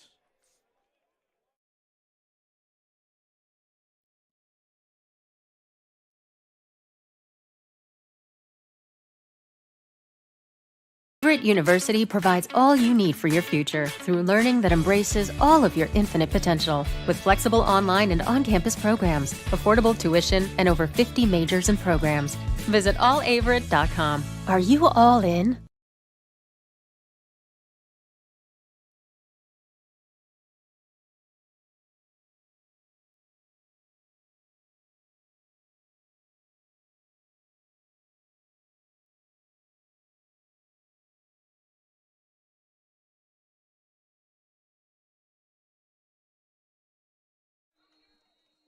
A minute 54 left in the first half. It is a 43-0 lead for Hampden-Sydney over Averett. Josiah Campbell's going to have a chance to return this one. He picks it up right side and breaks one tackle out past the 20-yard line. Hard running from Campbell as he'll get ahead to the 25. Cougars will have a minute 49 to try to erase the goose egg here in Danville. And, boy, Hampden-Sydney just cannot say enough good things about their offense. They have 18 first-half first downs. They have 220 passing yards and 180 rushing yards. They are averaging 9.5 yards per carry and 12.1 yards per pass play. Yeah. Anything to add, Thomas? No, I think you've said it all. They're pretty good.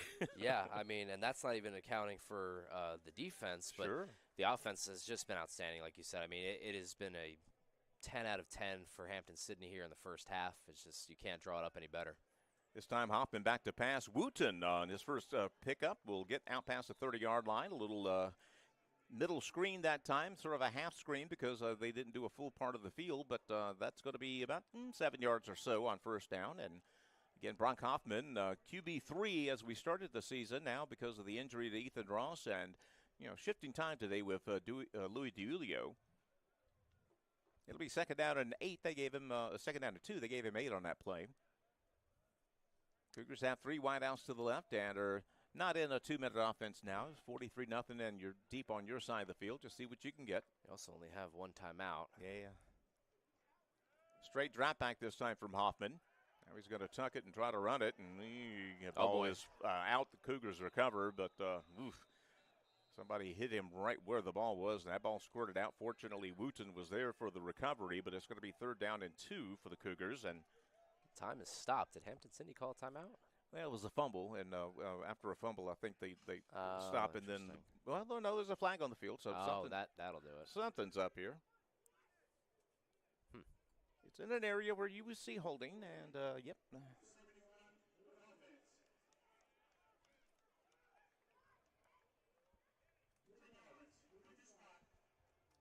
Second down, so the play doesn't count, and Cougars still have a minute to burn here in the first half. I think they'll just try to do that. Yeah. Probably. I don't think Hampden-Sydney's probably going to burn their timeouts. No need. Yeah. We'll be checking the roster a lot in the second half, is what we're saying. There'll be more than a couple of new names and faces here. Trips right this time for Hoffman. Fakes the handoff to Wooten, throws it short, incomplete. Trying to find a slant pattern completion to Caden Jackson. The ball goes in and out of his hands, and that'll stop the clock. Yeah. 3rd down and 12, and 45 seconds left. Ew.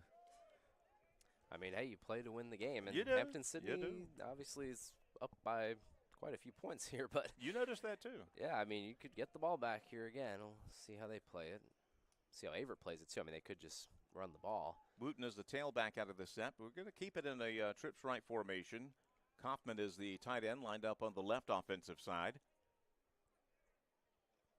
Wooten gets the carry, looking for room up the gut, gets to the 30-yard line. Solid run. He's going to be short of a first down, and are they going to call a timeout? Yep.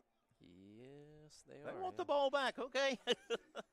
40 seconds on the clock, and they're going to force the Cougars to punt. Now, see, here's the thing. If they get the ball back and they don't get a touchdown, we got all kinds of flags and hats are flying right now. Whoa. And, the official came in. He threw the flag, then threw his hat. I'm glad he did not throw anything else because, there's only so many clothes a ref can wear. Yeah, maybe the shoe would be next. I don't know. I'm hoping it would be the shoe and not the shirt. Yeah, this might turn into a I don't want R-rated broadcast here. We got to try to keep it clean. Yeah, you don't want this game to get ugly. Again, somebody has obviously somebody for Averett said something because there were no Hampden-Sydney players around. There were only about 4 or 5 Cougars around with the official when he threw the hat and the flag, then the hat, which indicates 2 penalties. Maybe a penalty, same penalty against 2 players. So, of course, it's sort of academic. It'll be 4th down punting time for the Cougars, and we're assuming they're about to get an unsportsmanlike conduct penalty, maybe an ejection here.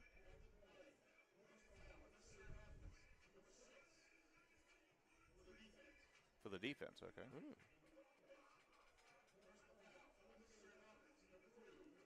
Offset. Okay. So it's weird because, again, when the hat and the flag came off, the official that threw it was surrounded by Averett players. It was not a Hampden-Sydney player, so I just assumed somebody said something. But evidently it was prefaced by something from a Hampden-Sydney player. So no harm, no foul. We'll punt here. 40 seconds left in the first half, and that was really about the only drama we have left here, is trying to figure out who the penalties were against. Who said what? All right. Again, you don't want this to get out of hand in the second half. Again, the winner has been determined here today. Let's just play good, clean football in the second half. And well, there's also a lot of frustration too, like you said. That's what you worry about because obviously, I mean, this is an Averett team that has been kind of taking it on the chin this year, and so, yeah, like you said, just try to keep everybody safe and not have anybody lose their heat. So Markoulis on for another punt. A little bit of a slow snap, but he gets it. End over ender is going to be picked up on the run. Good job by the Cougars to be there on the return because the returner had designs on taking that to the house. He caught that one on a dead sprint. He'll be tackled at the Tiger 42-yard line. They've got 30 seconds left, and is that a flag? Another flag came in on the far side? We'll see. Yep. Well, after the play, so somebody said something else. I was going to say, that's way too quick to be an illegal block in the back, right? Yeah, that was like be full 5 seconds after the play there. I don't think there's going to be any holdings on that. I can't imagine. This was a DNA ancestry comment, probably, maybe.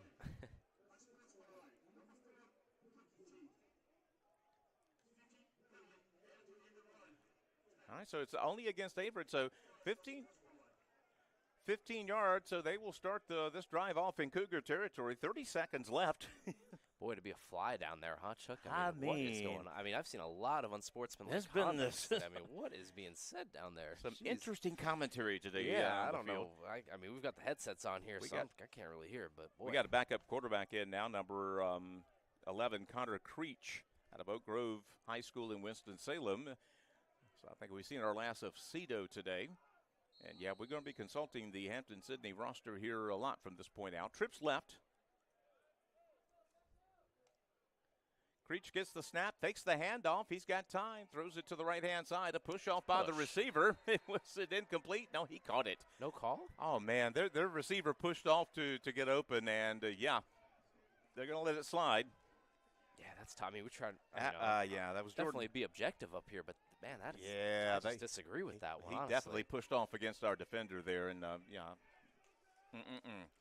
So it'll be first down for Hampden-Sydney at about the 15-yard line, I think. Yeah, closer to the 16. But yeah, Jackson, he clearly pushed off against Campbell that time. It's tough. I don't want to sound like I'm like an Averett homer here, but yeah, that was pretty obvious. We can be Averett homers. Why not? That was as obvious as it gets, man. Jeez. Fake the jet sweep, throws it over the gut, incomplete, right at the feet of the intended receiver. So it'll be second down and 10. Again, this is the backup quarterback, Connor Creech in. He is a sophomore, 5'10", 170, out of, again, Oak Grove High School and just outside of Winston-Salem. Yeah, Winston-Salem, baby. Nice. Undersized a little bit, 5'10", 175 pounds. I wonder if he probably is going to take off a lot here in the second half, the speed. Yeah. Been putting it in the air since here, though. But yeah. Averett trying to stop the half-century mark here in the first half.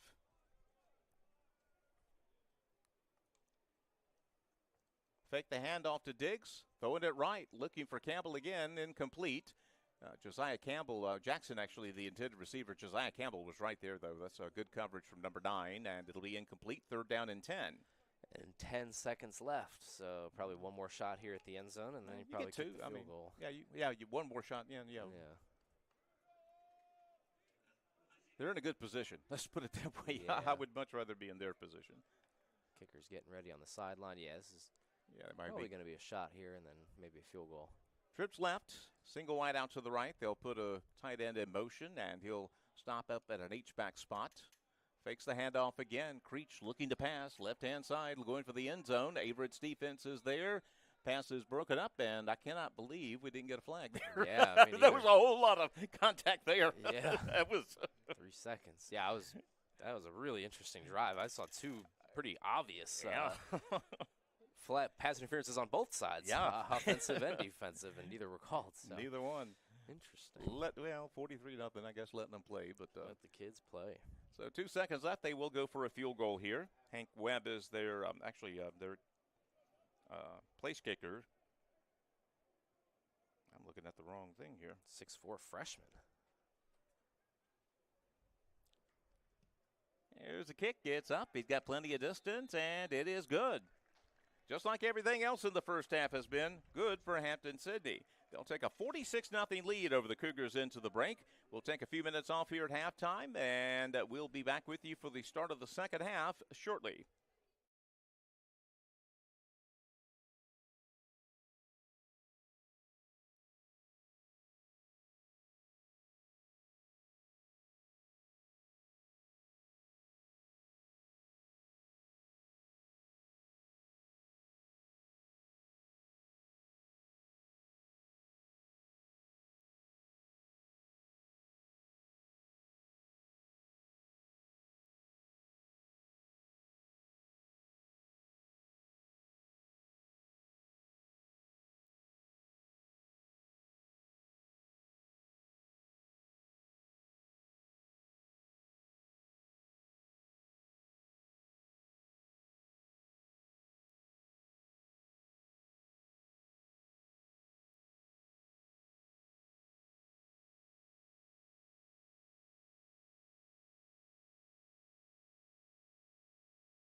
Welcome back live to Frank R. Campbell Stadium on the North Campus of Averett University in Danville, Virginia. The Averett Sports Network bringing you this afternoon's ODAC conference game between the Hampden-Sydney Tigers and the Averett Cougars. And the first half has been all Hampden-Sydney.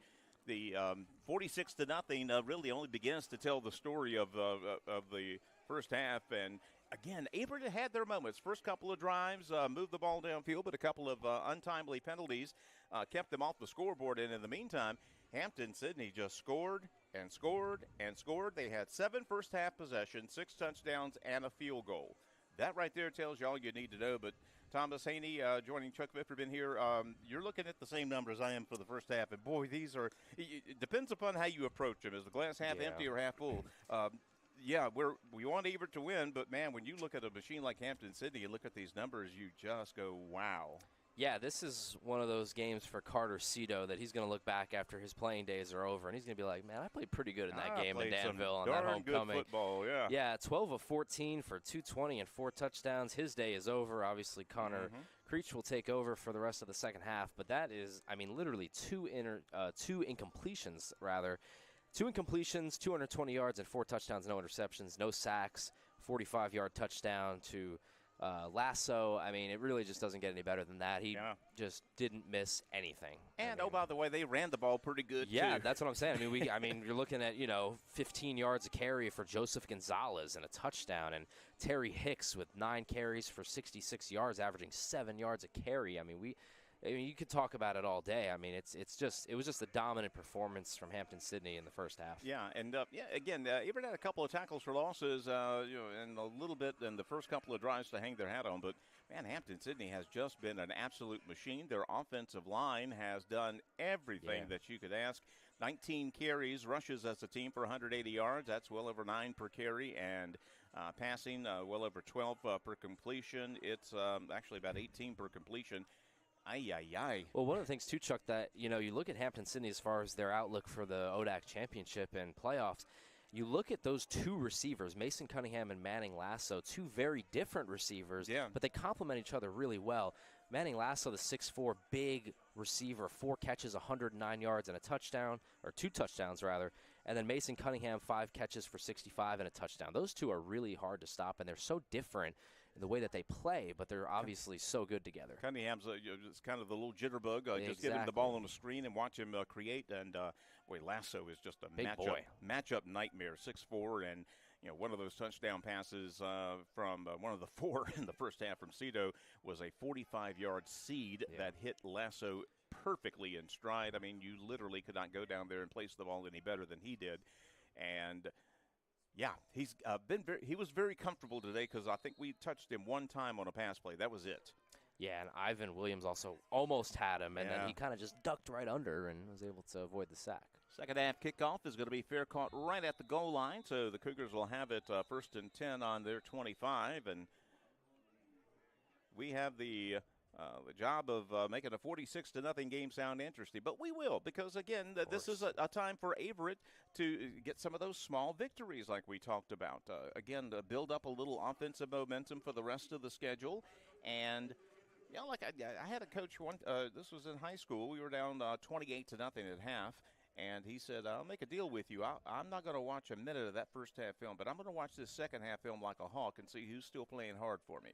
Yeah, and Averett this season is only being outscored by 1 point in the 4th quarter, and so that just goes to show you again is that they're playing hard. Obviously, the other team is taking some of their starters out, but it's a good opportunity here for Averett. We talk about it too. This is a really young Averett team, especially on defense. I mean, just freshmen, sophomores, all across the board, and so you don't want to miss a single snap here if you're an Averett Cougar, just trying to gain that experience here in the second half. Mr. Louie will open at quarterback, hands it off to Soto, little room up the gut. He'll get out past the 35-yard line. Solid first down run for the Alaskan Assassin.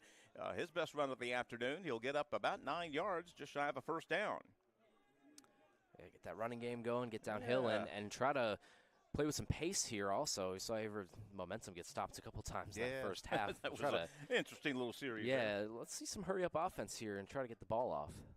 Snack on the left. Soto gets another carry up the gut. Good blocking that time as he'll get by the line of scrimmage and fall forward for about 3.5 yards and a first down. Baby steps. Let's move it downfield and see if we can get rid of this goose egg first. Keep running the ball. He set up the play action later maybe, and just trying to pick up some rhythm and some pace here. Again, Louis DiUlio is quarterbacking the Cougars this afternoon. Brock Hoffman has seen some snaps. Ethan Ross, the starter, out with injury this week. DiUlio tries the hard count. Now we'll look back to the sidelines, and a flag on the play, so that must mean somebody moved because there's still 14 on the play clock. Yeah, rough little nickel-dime penalties here.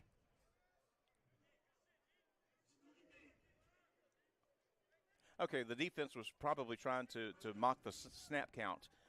That's the only way a defense could be called for delay a game. Yeah, I was wondering if that was going to be the case because number 12, Garrett Holloway, was pretty upset once they threw the flag. So I was like, that's interesting. Yeah, disconcerting signals, I think, is the official call, but it's scored as a delay a game penalty.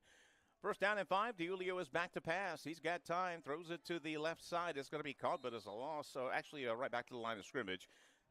Number 82, Calvin Speed, made the catch, but his momentum was carrying him out of bounds. He did not have a chance to move it upfield. So it's a completed pass, but for 0 yards. It'll be second down and 5.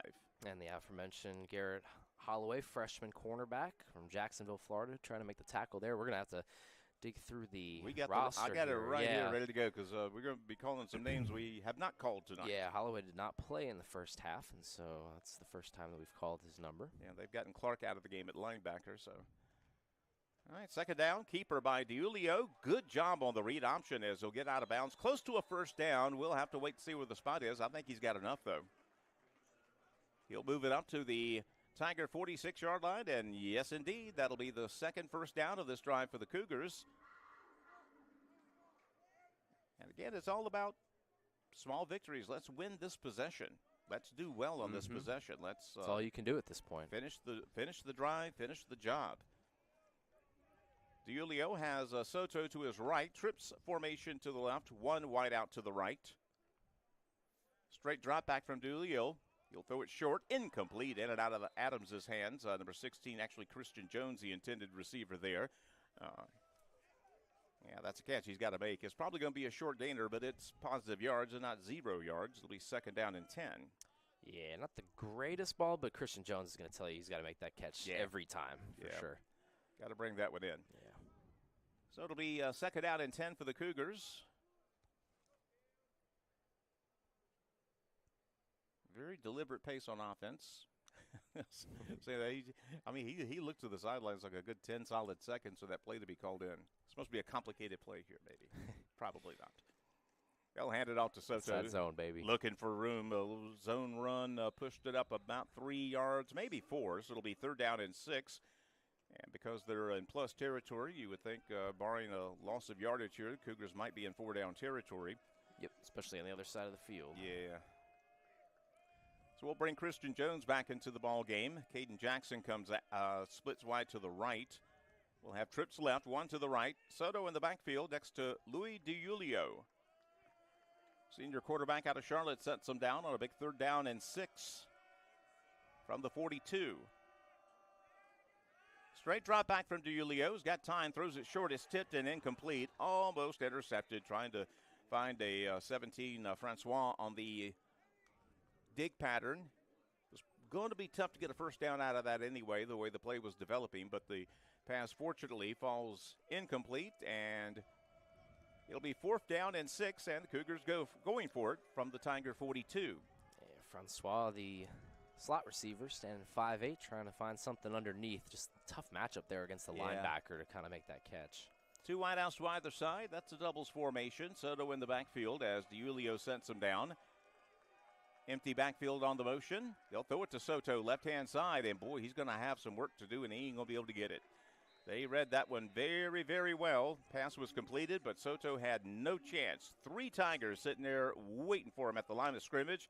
It'll be a turnover on downs. Yeah, and Coach Patrick Henry not too happy. I don't think that's the way that play was supposed to be designed because there was no blockers. Yeah, so, there was nobody out there. Throwing a screen with no blockers, so obviously I think somebody or people missed some assignments there, and Coach Henry not too pleased.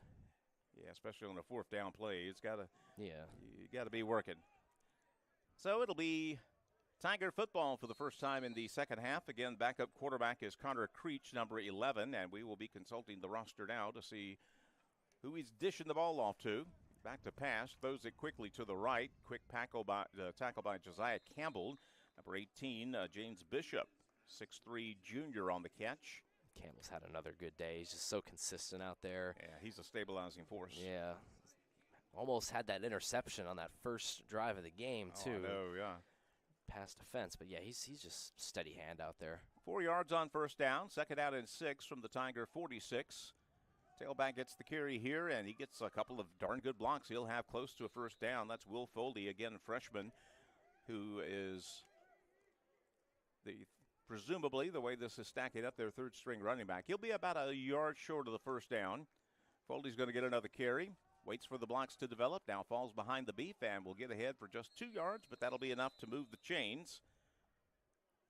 Yeah, and Foley behind the senior Joseph Gonzalez and then the junior Terry Hicks. And so getting some playing time here. I'm sure we'll probably see him later down the road, a couple of years. Empty backfield this time as Creech throws it quick out to the right. It's complete. Ahead for a first down and much, much more. Number 24, Philip Doobie, one of the return specialists, makes that catch. And Tigers are still moving the ball quite well, even with the backup offense in. Just a darn good football team is what we're watching this afternoon. Foley the back, Creech the quarterback. A little movement here. Averett moved into the zone, but there was movement on the offensive line too, so it's just a matter of who blinked first on that play.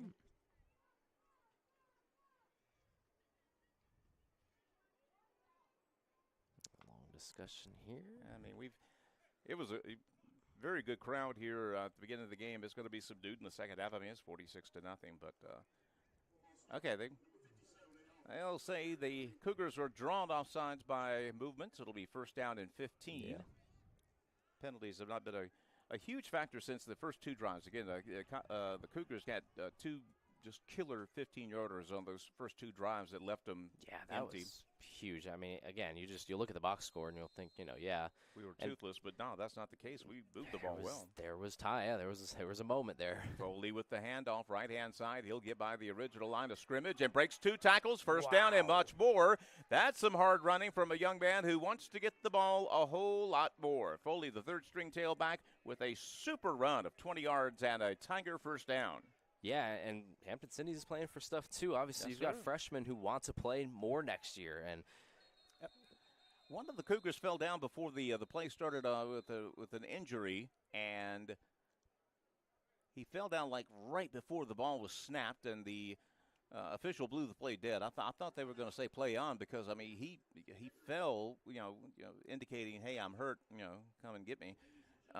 But like right about the same time the ball was snapped, and I thought for a second they were going to say, hey, put some cones around it, let's play. But no, they stopped the play. That's probably a good thing. That is a good thing with the score being the way it is. Yeah, we want to make sure everybody's all right. Last thing we want to see is an injury in a 46-0 ball game. No, for sure. A couple of other good games going on today. Ole Miss with a 28-26 advantage over Georgia, and that's an interesting game for the. It would be a signature win for Lane Kiffin, that's for sure. Yeah, I guess they scored a touchdown and they went for 2 because it was 28-0, or 28-20 rather. Yeah, Georgia had a touchdown and went for 2 and did not get it. So this time now Ole Miss is driving the ball. Yeah, I know this game's more interesting than ours. Hey, you got to update the people though, man. But we got to stop at your play here. As, running our own red zone over here. Yeah. Scott Hansen. We'll call the play. Chambliss sets him down. He's back to bed. 4 hours of commercial-free football. I mean, it's not commercial-free anymore, though. Not anymore. I tell you, I mean, it's a good thing I did not have, Fubo, 30 years ago. I'd have never left the house. Exactly. I mean, now I got a wife and kids and a mortgage. I got to leave the house sometime. There we go. First and goal from about the 5-yard line. Foley is the tailback out of this set.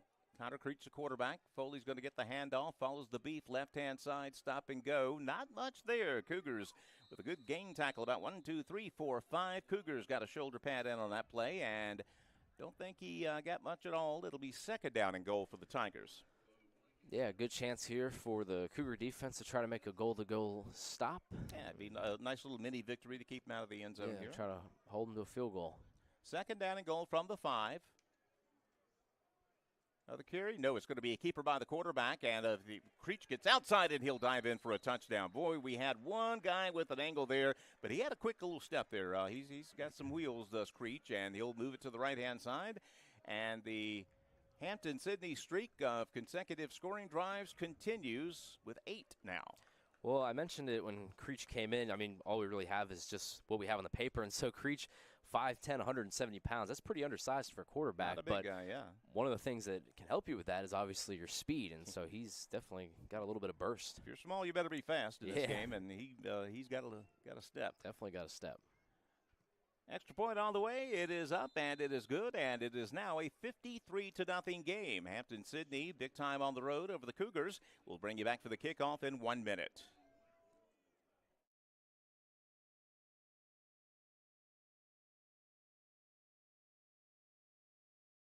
Sova Health has the heart care you need to stay healthy. As a Duke Health affiliate in heart care, they are backed by the latest Duke guidelines and research, providing our community with enhanced quality health care. Whether it's cardiac screening or emergency heart care at their accredited chest pain center, they provide quality treatment close to home. Sova Health, heart care to live your healthiest life. Visit online at sovahealth.com/heart.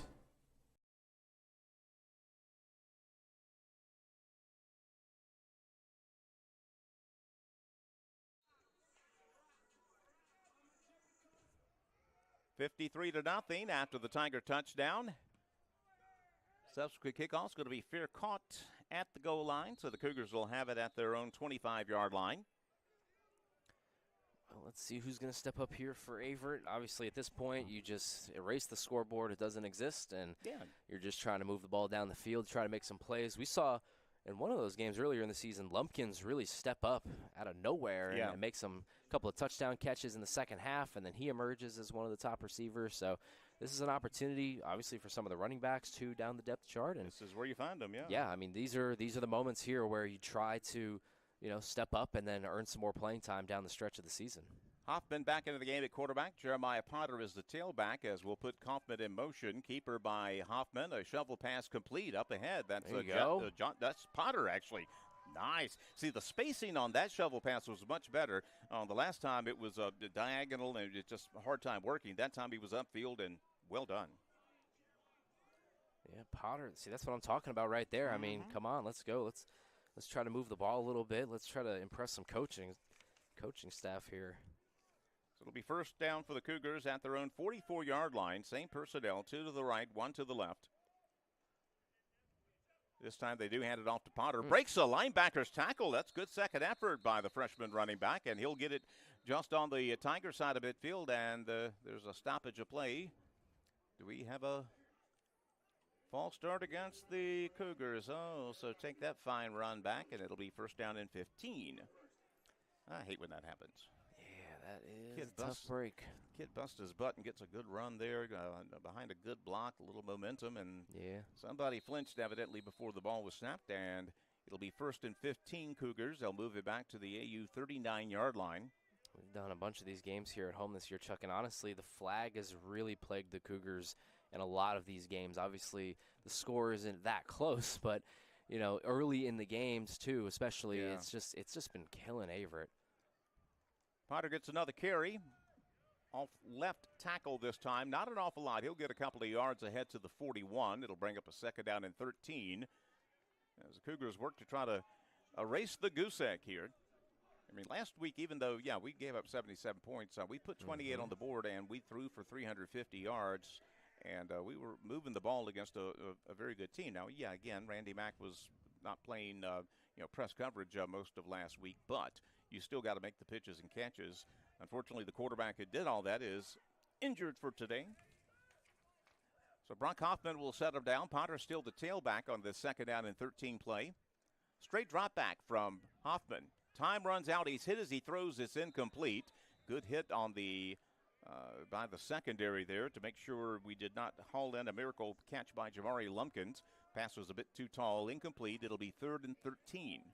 Yeah, and kind of just to touch on what you were just talking about there, Chuck, too. Like, Hampden-Sydney this year is averaging just under 21 points per game on defense. And so, you know, a chance here for them to kind of feel better about their defense, obviously. They've got the number 1 offense in the conference. But obviously Averett, too. I mean, this is a defense that, especially with their backups in, they can maybe try to move the ball.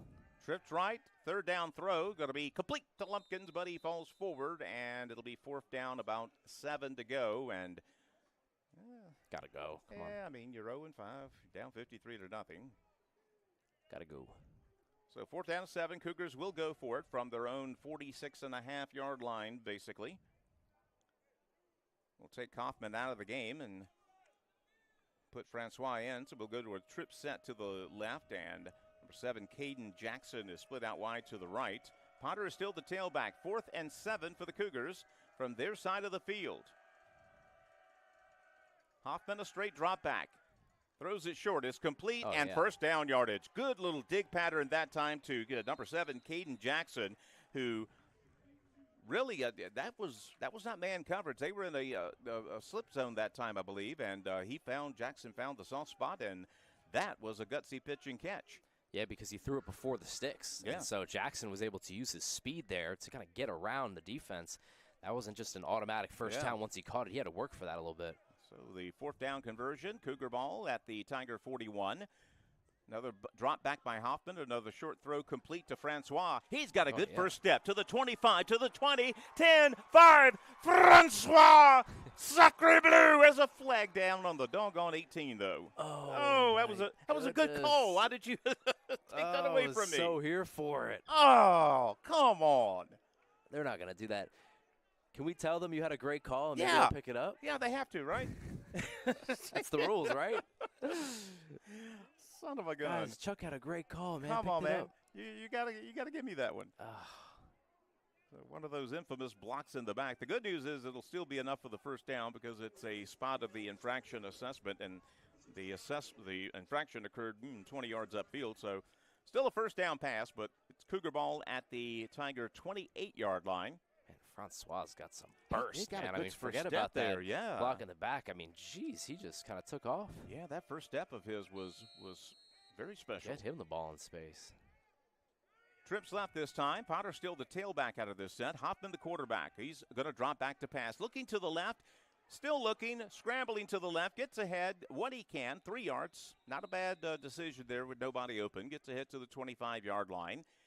And it'll be 2nd down and 7. Just kind of keep picking up positive yards. Obviously, at this point, totally 4-down territory. Sure. And just try to keep moving the ball here.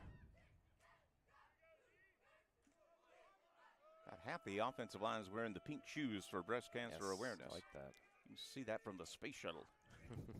Back to pass is Hoffman.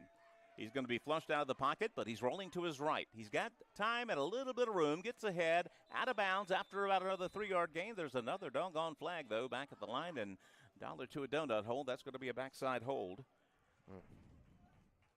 Based upon the position of the flag. And we have, if you're struggling with personnel, you can really make things easier on yourself by not getting a lot of penalties. Yeah. And we have not done that. We've gotten a lot of penalties.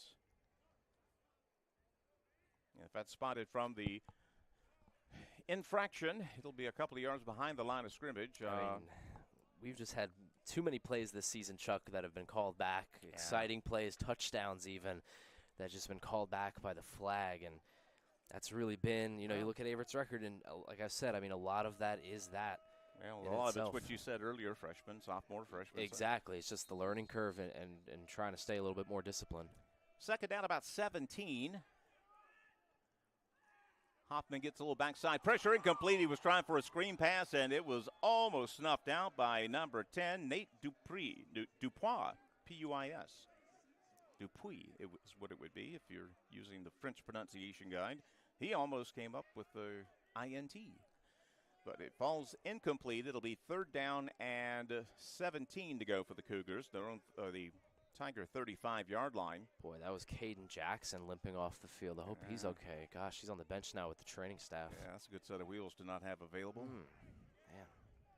All right, so we'll go trips right, kind of a jumbo, almost semi-stack formation on the right-hand side. Single wide out to the left. Hoffman, a quick pass going to be complete to number 4, Lumpkins. He gets ahead to the 30-yard line, breaks a tackle, back to the original line of scrimmage. It'll be a 4th down and 10.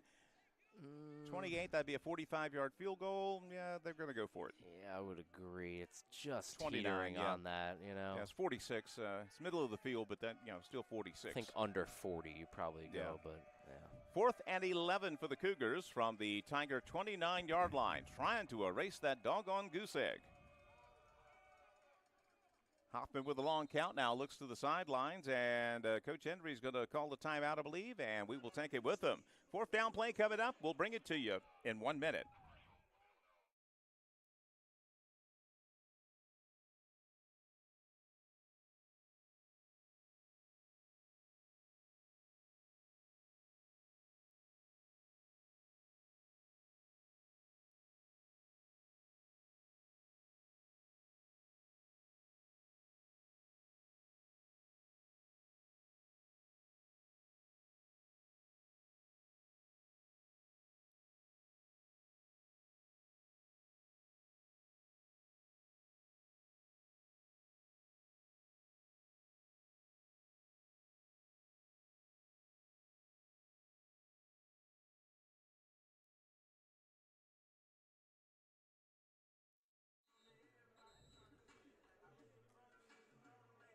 Cougars offense used every bit of the 60 seconds allotted in that timeout to get a skull session here. 4th down and 11 for the Cougars from the Tiger 29-yard line. Averett trying to score for the first time this afternoon. And still without Jackson. He's hurt on the bench. Tripped right, single wide out to the left. Potter is a tailback. Brock Hoffman the quarterback.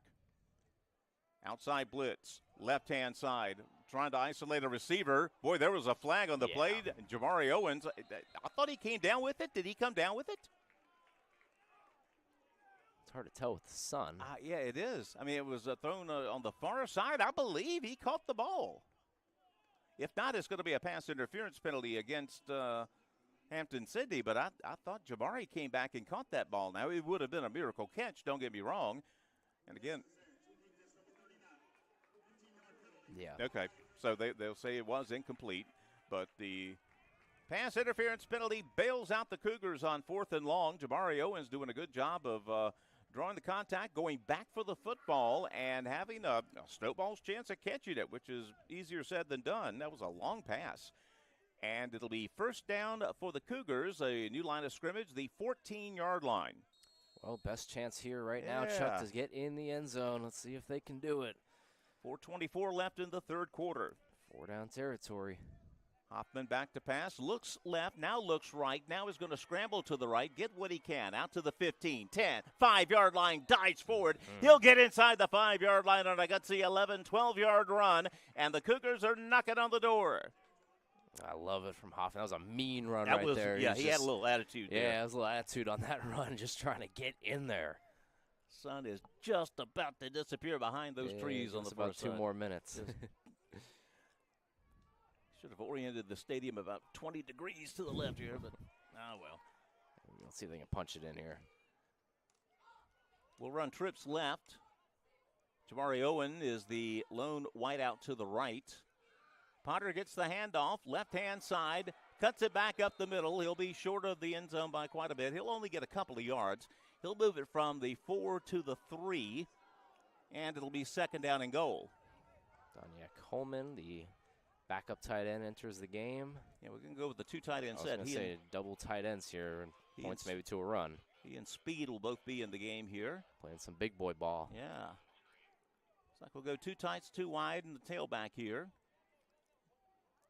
Lumpkins number 4 and Jamari Owens number 6. And watch Owens. He has those 3 touchdowns. He's a big red zone target. He's a tall fella, too. Yep. He's lined up to the left. 1-on-1 down low. Tight ends will shift and split now to either side. Handoff to Potter. Right side. Dives forward. 1-yard line. Oh, boy.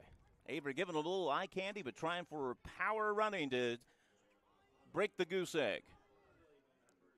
It'll be 3rd and goal from the 1-yard line.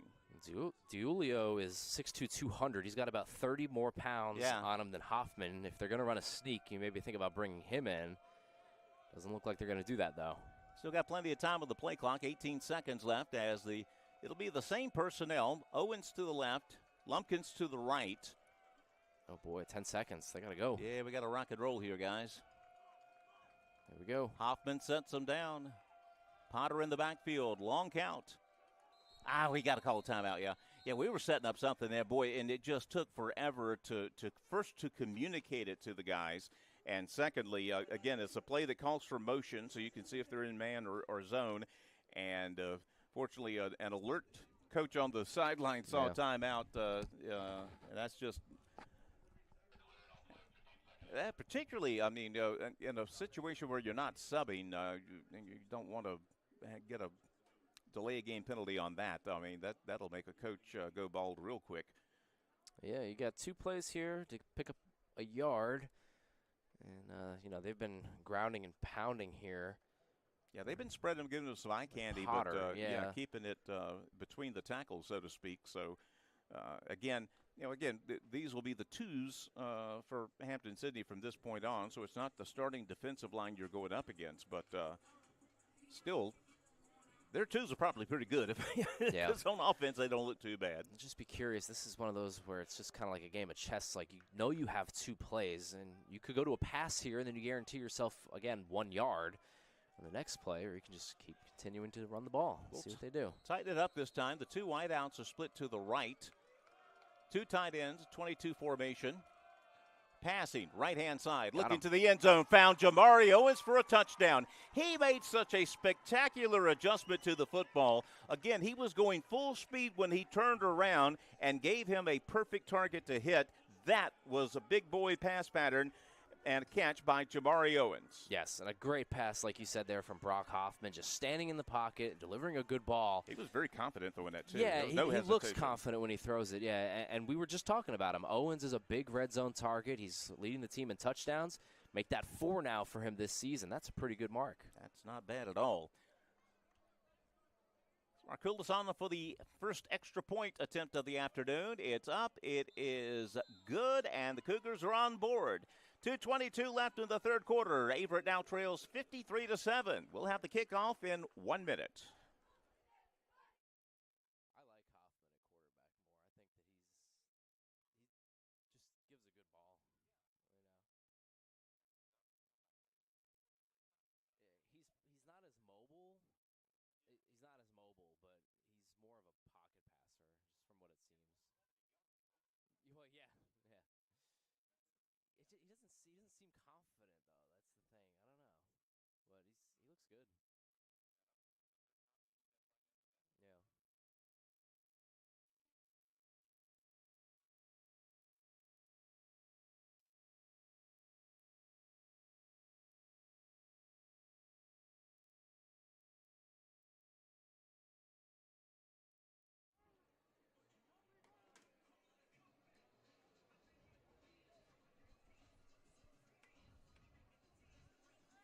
Cougars break the goose egg on a short touchdown pass from Brock Hoffman to Jamari Owens, and it's 53-7.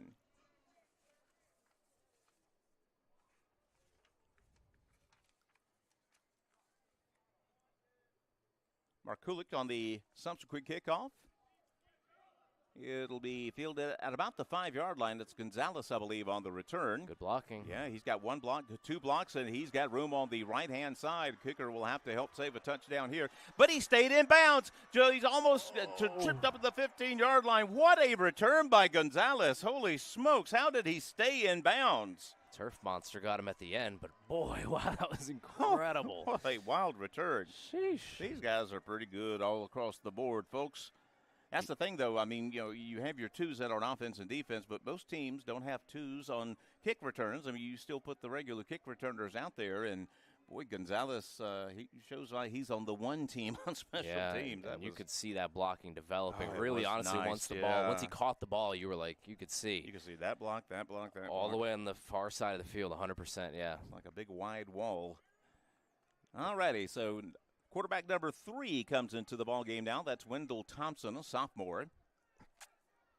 He'll hand it off again. Number 23 will get the carry out past the 10-yard line. Again, number 23 is their 3rd string back, Will Foley, freshman out of Virginia Beach.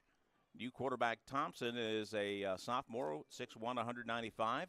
out of Myers Park High School in suburban Charlotte. 5 yards on the carry for Foley. Thompson's going to pass this time. Now rolling against his body to the left. He's looking for room. Chavis almost makes the sack. He can't get him down, though. He's going to chuck it in the end zone. Got a receiver open. Touchdown. Holy smokes. Wow. Welcome to the game. Great awareness. Again, he somehow avoided Chavis Martin's sack. Ran against his body, and then while he was running full speed, saw a guy wide open in the end zone, chucks it there, perfect pass, and even their third-string quarterback is pretty darn good. I mean, to be the third-string quarterback, come to in be and make sitting a off play. the bench, and to just come in and that's your first pass, I mean, that is that's one play that he'll probably remember for the rest of his life. That is insane. Third-string quarterbacks aren't used to throwing touchdown passes. Especially one like that. That was a crazy play, man. Wow. Another extra point attempt. It is now a 60-7 ball game. We'll bring you back for the subsequent kickoff in 1 minute.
Minute 30 left in the third quarter, 60-7. Hampden-Sydney having their way with the Cougars this afternoon. Kickoff's going to be fair caught again at the 7-yard line. That'll move it back out to the 25. And the Cougars offense will try to build off the success of the last drive. Short touchdown pass from Brock Hoffman to Jamari Owens. Yeah, and confidence is the biggest word here. Oh, yeah. We were talking about it. Hoffman looked confident on that throw. And when you make a throw like that and you result with a touchdown, obviously it builds that confidence. And so if I'm Coach Patrick Henry, I'm letting him throw the ball here on this drive and see if he can kind of build some of that momentum. Santana Wooten will be the tailback to open this drive. We'll start off with trips right, one to the left. Hoffman again back in at quarterback. Wooten gets the carry, looks for room. Gets a respectable gain as he kind of ducked under some would-be tacklers and got it out to the 28-yard line. He'll get 3 yards on first down. Meantime, at Athens, Georgia, the Bulldogs have scored. It's a 35-33 Ole Miss lead now between the hedges. It's SEC ball right there. Yes, sir. So the Cougars will set up on a 2nd down and 7. And again, I mean, just little things like this. I mean, getting the play in from the sidelines it's taken a while tonight. Again, you're shuttling quarterbacks in. There's a learning curve, certainly. Yeah. Oh, early snap, and he somehow corralled it. He'll throw it incomplete. Good job by Hoffman to get rid of that puppy and to not have it be grounding. He was throwing out a receiver there, but he was not expecting the snap, and all of a sudden the ball was in his lap. I was just going to say, that's probably one of the best incompletions you'll see. I mean, because first of all, to catch the ball when you're not expecting it, and then not to get grounding, and also not to throw an interception, not to take a sack. I mean, you'll live with that incompletion for sure. I mean, it was a good snap, though. It hit him right between the 1 and the 0, but he wasn't expecting he it. Wasn't ready for it. Yeah, exactly. He did a great job of corralling it, though. And anyway, 3rd down and 7 after the premature snap. Hoffman a straight drop back on 3rd and 7. Looks to throw it over the middle. Pump fakes. Now we'll try to throw it short. It's going to be caught by Owen. Yeah. Oh, he threaded a needle there. And Owen did a great job of coming back and giving him a target. And that's a big 3rd down completion. Yeah, I think Hoffman's found his favorite receiver here. He's got a connection going now with Owens. Jamari Owens having a good afternoon. Senior out of Mechanicsville, Virginia. 5'9", 175 pounds. Big 3rd down throw there from Hoffman. And, boy, he threaded the needle and just crossed his fingers there, and it was right on the money. Let him loose. Wooten still the tailback out of this set. Trips left. That's where Hoffman's going to roll to. Throws it short. It's going to be complete ahead. I think it's Lumpkins on the catch, far side. He'll get about 6, maybe 7 yards on first down. Owens again actually on the catch, far side. That's going to be the end of the third quarter, and the Cougars seem to have found a bit of a pulse on offense. We'll start the fourth quarter with a second and short for the Cougars. We'll bring you back to Frank R. Campbell Jr. Stadium in 1 minute.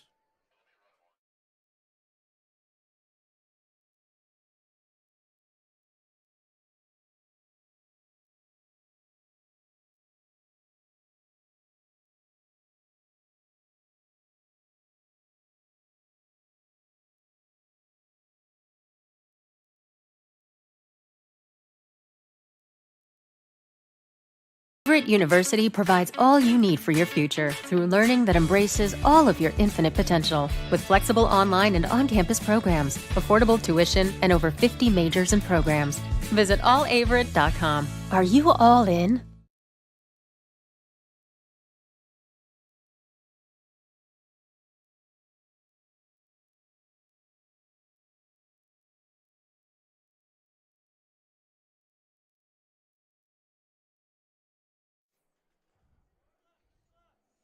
We'll open up the fourth quarter with a second down and about a yard for the Cougars. Again, Brock Hoffman has been quarterbacking most of the second half here, and you just kind of see him getting a little bit more comfortable each drive. Santana Wooten is the tailback out of this set. 3 tight ends, or 3 wideouts to the right, 1 tight end to the left. Essentially a free play for the Cougars. See if they try to take advantage. Fake the handoff. Brock Hoffman is back to pass. He breaks by 1 would-be sacker, but not the second. He is dropped behind the line of scrimmage. Could not get his bearings after Andrew Arthur Humphrey, a senior out of Osborne Park High School in Woodbridge, Virginia, brings him down. First sack of the afternoon for Hampden-Sydney, and it'll be all of a sudden 3rd down and 7 for the Cougars from their own 43.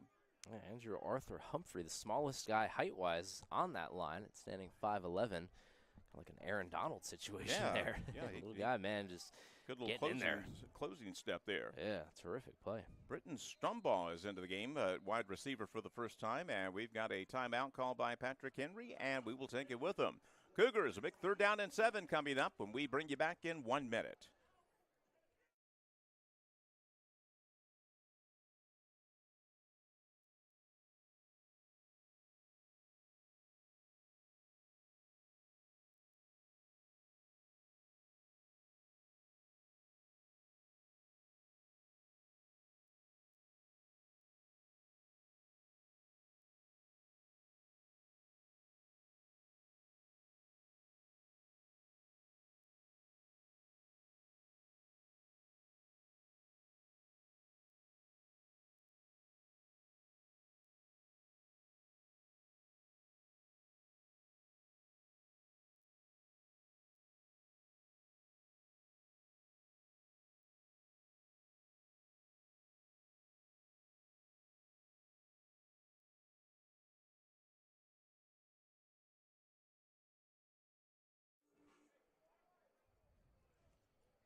Third down and 7 for the Cougars, their own 43-yard line. Trips are left wide side of the field. Wooten still the tailback. Brock Hoffman, the quarterback, sets him down, takes the snap. He's back to pass. Flushed out of the pocket. He'll throw it short, complete. A little bit shy of the first down, but that was a solid pitch out there to first time we've called the name of number 84, Amontre Scott, a redshirt freshman wide receiver out of Charleston, South Carolina. I thought he got a little closer to that. They're going to say it's 4th down about 3. I thought he was about 1.5 yards away from the sticks. But the Cougars will be going for it. 4th down and 3 from their own 47-yard line. Got to get the ball right to midfield. See if Hoffman has another 4th down conversion in him. We'll go to the 2 tight end set here. Wideouts to either side. Wooten is the tailback. Oh. Hoffman's going to do a quick kick. Oh, and this is some air up under this one. It'll take a good Cougar roll. Nobody's around there to down it. And the Cougars will go over there, down it eventually at the 17-yard line. Not a bad punt there from Hoffman. Kind of caught him by surprise, but it'll be Hampden-Sydney football, then you know what I want to see? I want to see their punter. We haven't seen their punter today. I would love to meet him. Yeah, he's been a little shy today, huh? They ought to make him buy a ticket to get in. I mean, he's antisocial. Yeah. I mean, come on, say hi, man. I mean, come just on. touchdowns and a field goal. And yeah, I mean, I agree with you. I'd Let's love just to see the meet punter. him. Let's I'd just love see to him. meet him. It's been that kind of afternoon. Hampden-Sydney has just been rocking and rolling on offense. No, he's probably still on the bus, man. I mean, let's force him to come out and let's get a stop here. We'll come get you when we need you. Believe that's still Thompson at quarterback, number 4. He'll set him out in motion. He's going to keep it himself, looking for room up the gut. That's actually number 11. That's Creech back into the ball game, QB2 according to the depth chart. And he'll keep it himself, get about close to 5 yards on first down. So Thompson just comes in and makes the play of his Yeah, life, really. and then they're like, "You're good, son. Just go back and sit down." Yeah. No, you want more now. You want to throw it every down man. now. Come on. So Creech joined the backfield by it's not Hicks. Whoever it is, he's got a first down. That's number 8, John Bishop. I guess it's number 8, Robert. John Bishop. Yeah. Left-hand side. He's listed as a quarterback. Yeah, that's the interesting part. Look very much like a running back there. Yeah. Empty backfield this time for Creech. He bobbles a snap. Now he's going to run. I think it was a planned quarterback draw, and he's got good yards. He'll get into the Cougar secondary. Now the Cougar side of the field. Goodness gracious. Somebody bring him down. He's going to get all the way to the Cougar 42-yard line. And he's got a good step, too. Somebody got their helmet knocked off, and that's Creech quarterback. He'll have to come out for one play, and they'll bring number 10 and a new quarterback. No, number 4, Thompson's coming back in. Let's see if Thompson's next play is as good as his first. Okay. Actually, that last carry was by number 0, Mason Hombres. The one before, we handed off to the tailback. It was number 0 in the game, and he's still in there along with Thompson. 1st and 10 from the Cougar 42. Ombre gets the handoff. He's got decent yards. He'll get it up past the 40-yard line, ahead to the Cougar 37-yard line. So a nifty 5-yard pickup on first down, and quarterback will shift back. Creech had to set out one play. He does. Now he's back.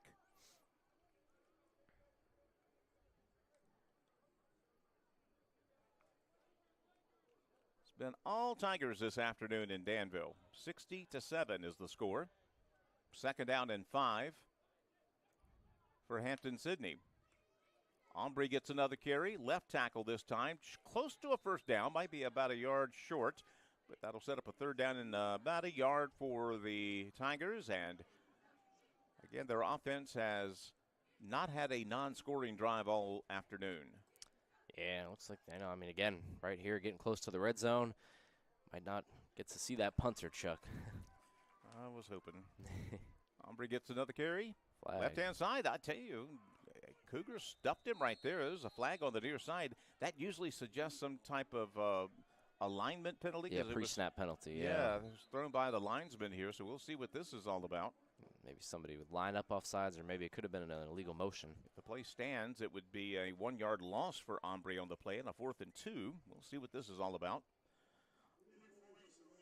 I'll start. So do you take the result of the play, a 1-yard loss, or do you pack them up to a 3rd down and 6? Looks like they're going to take the yardage. Yep, that's probably smart.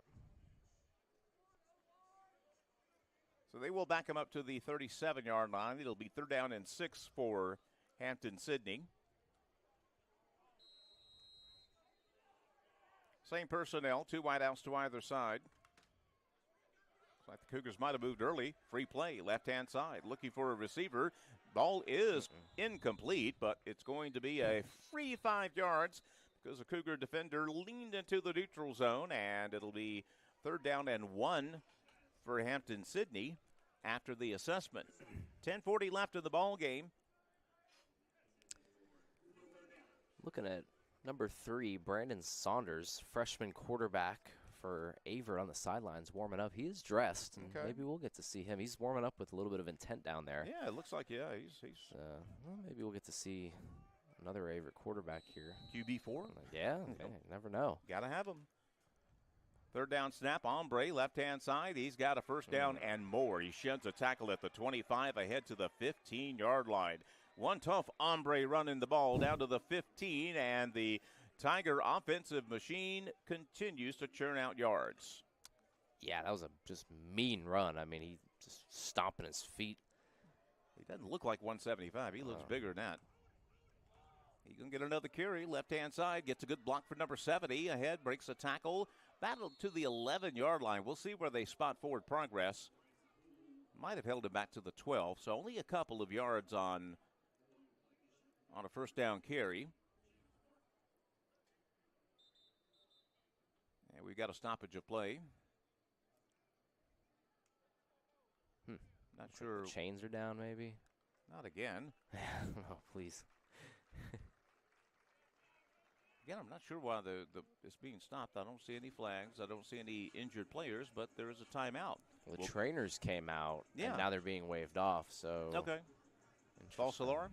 Yeah, maybe. Now, the water guy is going to be, they'll let him come. But anyway, we won't take a timeout here. I'd be curious. Yeah, I mean, I'd like to see Saunders come in here if he's warming up. But who knows? Don't want to speculate. But let's see if Averett can force a field goal here. Maybe not the punter, but maybe force 3 instead of giving up 6. I've seen their place kicker. I want to see their punter. Maybe a couple, maybe like 5 or 6 holding calls maybe, and we'll be in business. Second down snap, pressure from the left-hand side. Pass is incomplete, and a flag. Yeah, we got a roughing the passer penalty. That was entirely unnecessary. Averett defender who was coming in on the blitz carried through about a click and a half after the pass was already on its way, and they're going to get a free first down here on the personal foul penalty. Yep, that is just frustration from Ivan Williams, who is obviously a premier player here and a great player in the ODAC, but he just hasn't had his way here today. He's missed a couple of sacks, and when you get that close, you just want to hit the quarterback. It's hard to check up. Exactly, especially when you've had a day when you've come close multiple times. First and goal from the 7. Left Cleese with the pass. Did he bring that one in? He did. A touchdown. A circus one-handed catch. A flag comes in very late, but my goodness, that is their second SportsCenter top 10 touchdown of the afternoon. And Hampden-Sydney is a good team that's making great plays today in Danville. Oh, my goodness. What that a doggone catch. Wow. I mean, he was falling backwards. Left hand went up and corralled it. Left hand, too. I mean, you're going to assume he's probably right-handed. I mean, 80% chance. But yeah, exactly. But he brought it in with both feet in bounds. And, man. Defender draped over. I mean, I was thinking there was no way that this was going to be had great coverage. That's the thing. Anything more is interference. Yeah. I mean, we were right there, but he just skied and made, a one-handed catch, corralling it with his left hand while he was falling backwards. Penalty is going to go against Averett. Still got the 2 feet. Yeah, Averett player must have said something immediately after the touchdown, and probably not what a catch. Just speculating here. Hey, man, great catch. No, definitely not. I don't think it was that.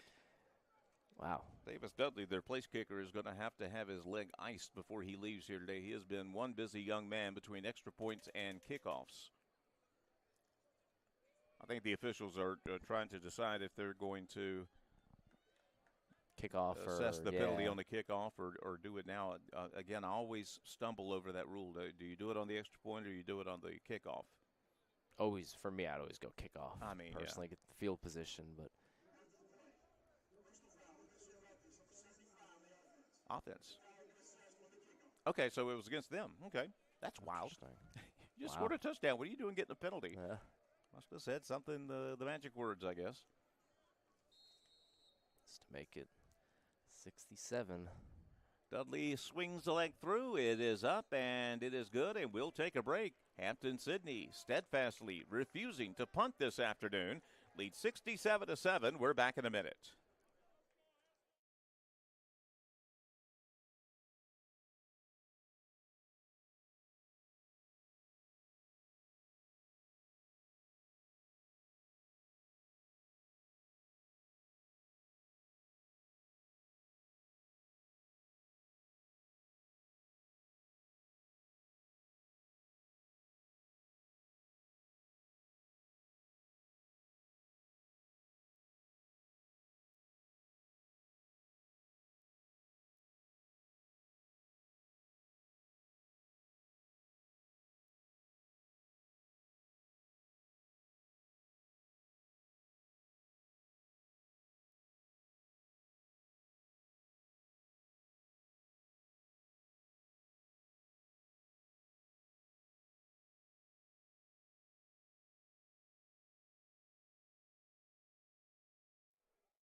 did not catch the official there, but evidently there's another penalty against Hampden-Sydney.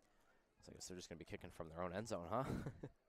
Yeah, okay, now they're from the 35, they're going to assess the 15-yard unsportsmanlike penalty. And now, another unsportsmanlike penalty against Hampden-Sydney, so it'll be they'll be kicking off from the 10. I cannot remember the last time I saw that. This is, And if you're the Cougars, you got to figure you can return this one and might get a good field position here. But, two unsportsmanlike conduct penalties, one on the touchdown play after the touchdown, and the second evidently on the conversion. And, yeah, I mean, like I said, I can't remember a kickoff from the 10. This is crazy. I mean, he's kicking off from his own end zone. That is way back there, buddy. I mean, I've watched a lot of football. This is insane. It's a good kick. Wow. Not bad. Fielded at the 29-yard line. Francois on the return, looking for room. Boy, he runs out of room quickly. They just smothered him on the return. Still decent field position, but kind of not what you wanted after they're kicking off from their own 10-yard line. Basically, if you put it 25 yards upfield, this would be the same as returning it out to your 20, so not what you wanted. Cougars will have it, though, in decent field position, and again, we'll see. See if we get a new quarterback. Yeah, see what Averett does here. Caden Jackson, I'm obviously going to assume his day is done. He's still on the bench. He had that injury, and it's not really worth it. But, yeah, there you go. So my speculation was correct. Brandon Saunders, freshman, quarterback out of Hope County High School in Rayford, North Carolina, gets his first college snap. I was going to say, I think this is probably going to be his first snap. Yeah. Here we go. Straight drop back. He'll throw a little screen pass. It's complete, but not a lot of room out there as the Cougars will try to execute a return, and it will turn the corner. He'll get ahead. Positive yards. That's the most exciting 3-yard run you will ever see. He ran 40 to get 3, but it was fun. Number 84, Amontre Scott, another freshman on the reception, and, they'll give him about a 2-yard pickup. See, that's what you'll see in a game like this where it's 67-7. You got two freshmen who really want to do good here, and they'll put it all on the line, man. That was awesome. Hey, Coach, look at me. Yeah. I mean, if you're Saunders, you'll love to see that, man. I mean, that went from -3 passing yards to a gain of 3. I mean, that's pretty cool. I'll set him down here. Saunders hands it off to Potter. Potter gets popped about 2 yards into the play. He'll get ahead to about the 47. And it'll be 3rd down, about 6 to go for the Cougars. Under 8.5 minutes left in the ball game as the Cougars try to get double-digit points here. So Saunders has come into a game before earlier in the season, but he hasn't thrown a pass. He only rushed 3 times for 6 yards, so that was his first ever college pass. And it was complete for 2 yards, by God. Exactly, there you go. But he has come in for a couple of running attempts. Okay. So 3rd down and 6 now. 2 wideouts to either side. Straight drop back from Saunders. Got time. It begins to run out. He chucks it. Francois with the catch on his hips. Right sideline, 1st down. Good pass that time on the move by Saunders, and Francois caught it right up on his thigh, brought it in, and gets a big Cougar 1st down. I love it. 2 for 2 now to start his collegiate career. What's his all-time quarterback rating now? Better than Tom Brady's. 2 of 2 for 18 yards or so. There you go. So they'll move it to the Tiger 35-yard line. Trips left this time. 1 wide out to the right. Saunders, another pass attempt. Throws it short, complete ahead to Francois. He's got a step to the 25. Yeah, that kid's got he's got a to-the-house step about him. You get him the ball with a little space and just let him run. That's going to be enough for a 1st down. 3 of 3 passing for Saunders here. Yeah, you just get him the ball in space and let him pick up that yak, that yards after the catch. 1st and 10 from the Tiger 26-yard line. Potter is still the tailback out of this set. They'll flip the formation, trips to the right. Saunders going to keep it after the fake handoff, and he gets ahead for decent yards. Out beyond the 20, extra effort. Boy, he almost got 10 yards there. Saunders following the beat, feeling the mojo, and we got a neighbor player trying to draw a penalty after the play there. A very poor acting job by our offensive lineman. You are not a thespian. That was not good. He was trying to get Elijah Gallimore trying to get a free 15. That's he's from Halifax County. I remember him well. You see some of this, though, with the guy coming in, making his first ever real appearance, and guys are trying, man, really hard to try to, so make it a positive experience. 3 of 3 passing on this drive, and that was 10 yards enough for a first down. He's picked up 3 first downs on this drive. The offense is flowing, too, obviously. I mean, you're going against the backups here at Hampden-Sydney, but, I mean, the offense has got a little bit of rhythm here. Your offense backups, too. Exactly, 100%. Brandon Saunders, freshman quarterback, getting his first extended playing time. He's going to keep it himself on a quarterback power to the left-hand side. Past the line of scrimmage, ahead to about the 12-yard line. So give him about 4 yards on first down, and the Cougars are trying to get that double digit on the scoreboard here. Same formation, trips to the right. Potter, the tailback. Got Scott in the slot. Saunders rolling to his right this time. A little flood pattern out to the right. Pass is complete. Close to a first down, and I think he's got just enough. We'll see. Our man is 4 of 4 passing this drive. Just want to point that out. And he looks comfortable. I mean, he's moving really well, and so I'd like to see him get another drive here too, if time allows. But yeah, he looks pretty good. Just short of a first down. It'll be 3rd down and 1 from about the Tiger 7-yard line. This has read option, quarterback power written all over it, especially from what we've seen from him so far. He seems really comfortable using his legs, so let's see. He's got a decent step, sure. I think this could be one of those read option plays here. So Potter lined up to his right. Keeper straight up, quarterback power, popped first down, though. He got to the 5-yard line.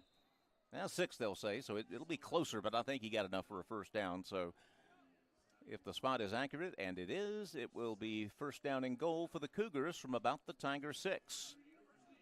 Saunders, 4 of 4 this drive passing, and 3 carries for 12 yards. It's been all him. Yeah, he's been rocking.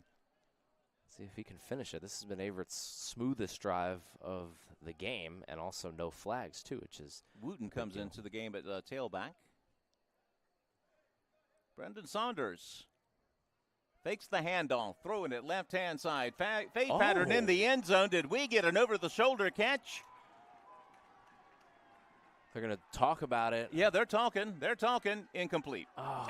Man. We almost had a Roan Sports Center highlight there. Oh, that was a dot. I mean, it was a two-hand over-the-shoulder catch, again, by another brand-new receiver, Amontre Scott, a freshman out of Charleston, South Carolina.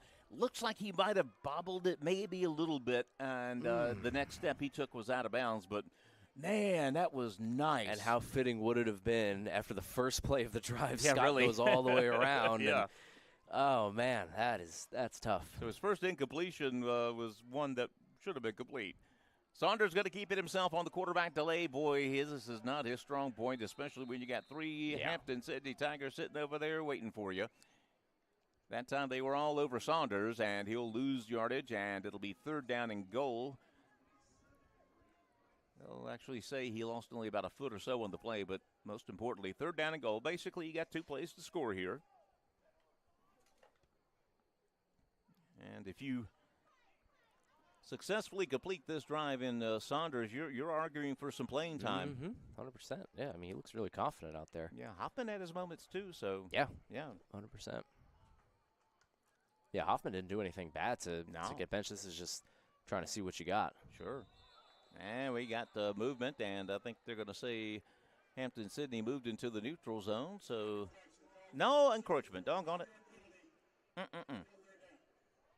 Not going to help. Yeah, penalties, and more penalties. I kind of jinxed it, Chuck, too. Yeah, I just mentioned about how there's been no flags on this drive. Watch your mouth. Yeah, exactly. Gosh. So they'll back him up 5, and it'll be 3rd and goal now from about the 12-yard line. 2 wides to the right, 1 to the left. Again, Wooten is the tailback. Saunders is the quarterback. Saunders back to pass. Got time, throws it left. It's going to be incomplete just as well because Wooten was going to have to fall down to catch that one. And incomplete pass, and that's the first bad pass he's thrown really this drive. And it'll be 4th down and goal from the 12. If you're Averett, I mean, almost think about getting the field goal, just make 10. That looks a little better. But I was thinking that just as far as like how far this is. I mean, no, Saunders, you're trying to get this kid some experience and get him in there, and it's going to do better probably long term to let him kind of experience this here, fourth down in the fourth quarter. See what he can do on a fourth down play here. 4th and goal from the 12.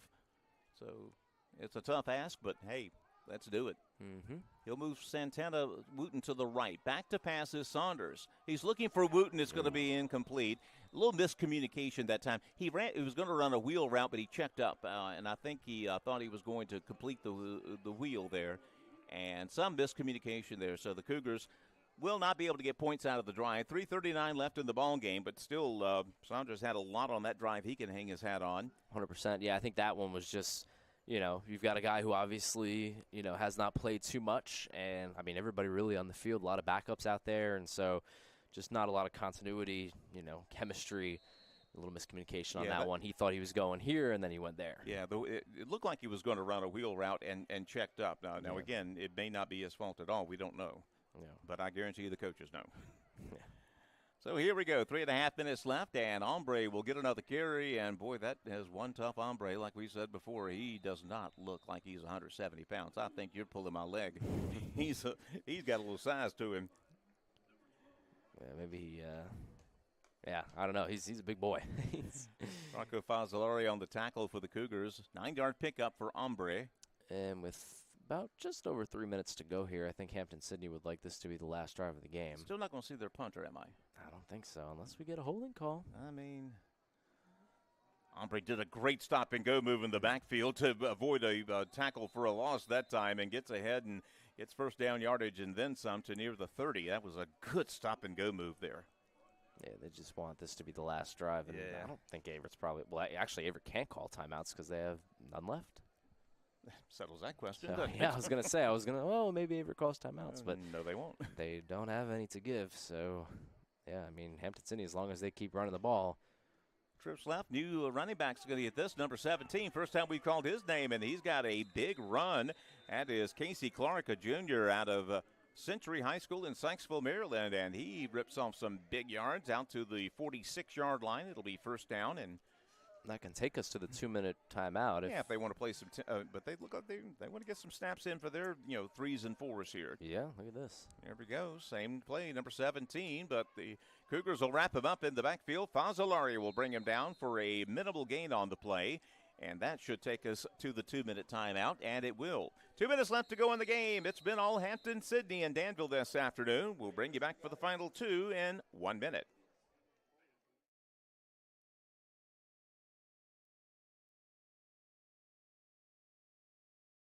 Sova Health has the heart care you need to stay healthy. As a Duke Health affiliate in heart care, they are backed by the latest Duke guidelines and research, providing our community with enhanced quality health care. Whether it's cardiac screening or emergency heart care at their accredited chest pain center, they provide quality treatment close to home. Sova Health, heart care to live your healthiest life. Visit online at sovahealth.com/heart.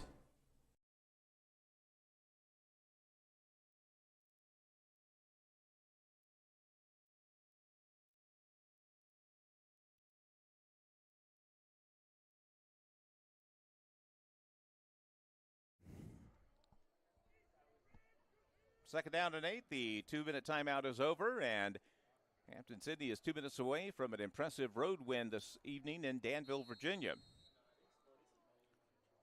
17, Casey Clark, the tailback. Fake it to him. Pass, right-hand side. Good pressure by the Cougars. Incomplete. Great play defensively from all corners that time. Give credit to number 3, Jeremiah Marks, a sophomore. Backup corner getting some playing time, and he was right there. And, we delivered a pop to Thompson that time. Incomplete. 3rd down and 8 now for Hampden-Sydney.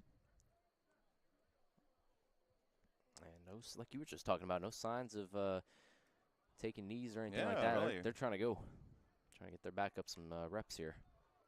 Clark gets the carry. He's going to get up the gut and get a first down. Boy, we overshot the gap that time, and Clark has got a big run to the right-hand side, and he's going to get in for a touchdown. There's a flag on the field. All right, there's a flag right at the 50-yard line, so hold everything. No pun intended. We'll see what this is all about. I like that. Yeah, you got to imagine it's coming back, right? Yeah. I mean, he had a hellacious hole there, and I guess they're going to say that hole was not legally created. Now, there's another flag here further on That's field. the one I saw near the 40. Okay, okay, I'm sorry. I thought there was flag. Okay, there we go. Okay, so it's a spot of the infraction foul. The wide receiver over here is who they're going to hit up for the holding. So from the 39, move it back to the 49. It'll be first down and 6 or some odd permutation thereof. Interesting. You know, dude, it's the thing I saw at the middle of the field was actually just the paint from the middle of the Averett thing. It's just got the yellow patch there. I'm sorry. I've been fooled. They have that for soccer and lacrosse. Yeah. Okay. And, okay. Yeah. I've For the seen that midfield mark. Okay. a couple times I was ready to pull it and be like, oh, there's a flag on the 50. But if you look close on your TV screen, it's for soccer. They try to put the ball right on there. Yeah, I feel smart right now. So third down, about 5 to go for Hampden-Sydney. Clark will get another carry. This time Cougars pop him right at the line of scrimmage. He'll lean forward, get maybe a yard or so. It'll be 4th down and 4. Are we going to see the punter? I was just going to say, you going might to? get your wish here. Little buzzer beater. They're going to go for it. Doggone it. Man, I wanted to see their punter. I'd like to see Saunders get another drive here. Yeah, just give him a couple more reps, sure. Let's see. All right, 4th down and 4. Tigers are going for it. Clark is in the backfield. Tried to draw the Cougars offside with a hard clap. Yeah, Williams almost. Yeah, he thought about it. He's raring to go. He thought about it. And they're going to look at the sidelines. I mean, they got still 8 on the play clock here. Under a minute left in the football game. Clark gets another carry, looking for yards. He is going to get wrapped up. Will he be able to get forward? He will not. Cougars defense holds. Nice. Little victories like that are what an 0-5 team need, and that was a good defensive stand by the Cougars. Again, and this is their backup defense. They'll turn it over on downs. We will not get our wish to see who their punter is, but it will be Averett football with 48 seconds left. And, you can treat this here. Let's see who comes out at quarterback. Yeah, it's going to be Saunders. So yeah, sure. You can treat this here as, hey, look, we've got the ball. There's 50 seconds left. You got no timeouts. Let's try to have a little 2-minute. Yeah, run a 2-minute drill, sure. Yeah, 2-minute drill here and try to see if we can get some points. I mean, even a field goal, shoot. I mean, heck yeah. Getting a double digits. So let's see here. Let's have a little sense of urgency. Again, Saunders, the 4th-string quarterback, is going to set up a screen pass. Nice It's catch. caught out of the backfield. That in and of itself was an achievement. It's going to be a few yards on the pickup, not a big pickup. Number 26, Xavier Joplin with the catch. Good one-handed catch. He'll get about 6-7 yards. Again, Cougars have no timeouts. And again, today it just takes forever for the play to get in. So if we had any kind of urgency, the communication issue would dampen that a bit. 15 seconds left. Joplin in motion, empty backfield. Saunders takes a straight drop back. Now he's in trouble. Rolls to his right, still trying to make it work. He throws it upfield, complete, 1st down. Can you get up and spike it? Time should stop, no? Yeah. It did, and a little late. It's only 4 seconds on the clock, so. Get up and spike. Yeah, they're not going to run another play. That's fair. Yeah. Yep, and that'll do it. So we'll roll the clock down to zeros, and that is the way we will end the football game. Cougars had a promising first couple of drives this afternoon, but shot themselves in the foot. But, I mean, everything like that, I mean, it is just, man, we saw, Thomas, an absolute offensive machine this afternoon in Hampden-Sydney, and it was a dominating performance. Yeah, just what can you say, top to bottom, really started in the first half, and, the backups came in the second half and also performed pretty well. But, saw some things here in the second half for the Cougars. Obviously, Saunders comes in and has a nice drive and then makes a nice pass there on the last play as well. And so we'll see what they do here. We're not quite sure how long Ethan Ross is going to be missing time. Right. Brock Hoffman looked really good. He threw a touchdown pass in the corner of the end zone, Averett's lone score. But, yeah, some things here on offense to look forward to for Averett. But, just kind of taking it on the chin here. Another disappointing defensive effort for sure. 77 points last week and then 67 points this week. And so, as we look forward here and road to head, got on the road to Shenandoah. They got 4 games left on the road to Shenandoah. We'll be back here on November 1st on Saturday, 4 p.m. against Washington and Lee. And then you finish off with Guilford on the road and then Roanoke here at home on November 15th. So some winnable games coming up. Obviously, Hodak is pretty tough, but definitely look forward here to the home stretch and see if Averett can get that win before the season concludes. Hopefully we can get rid of that one big goose egg in the W column at some point here, but try to build on it as best you can. You play hard and you see what happens. Today, it wasn't happening. 67-7, the final score, as Hampden-Sydney will move to 5-1, 3-1 in ODAC play. Cougars fall to 0-6, 0-4 in conference. For Thomas Haney and everyone else here on the Averett Sports Network, I'm Chuck Vipperman. Have a great rest of the weekend, and we'll talk at you again in 2 weeks.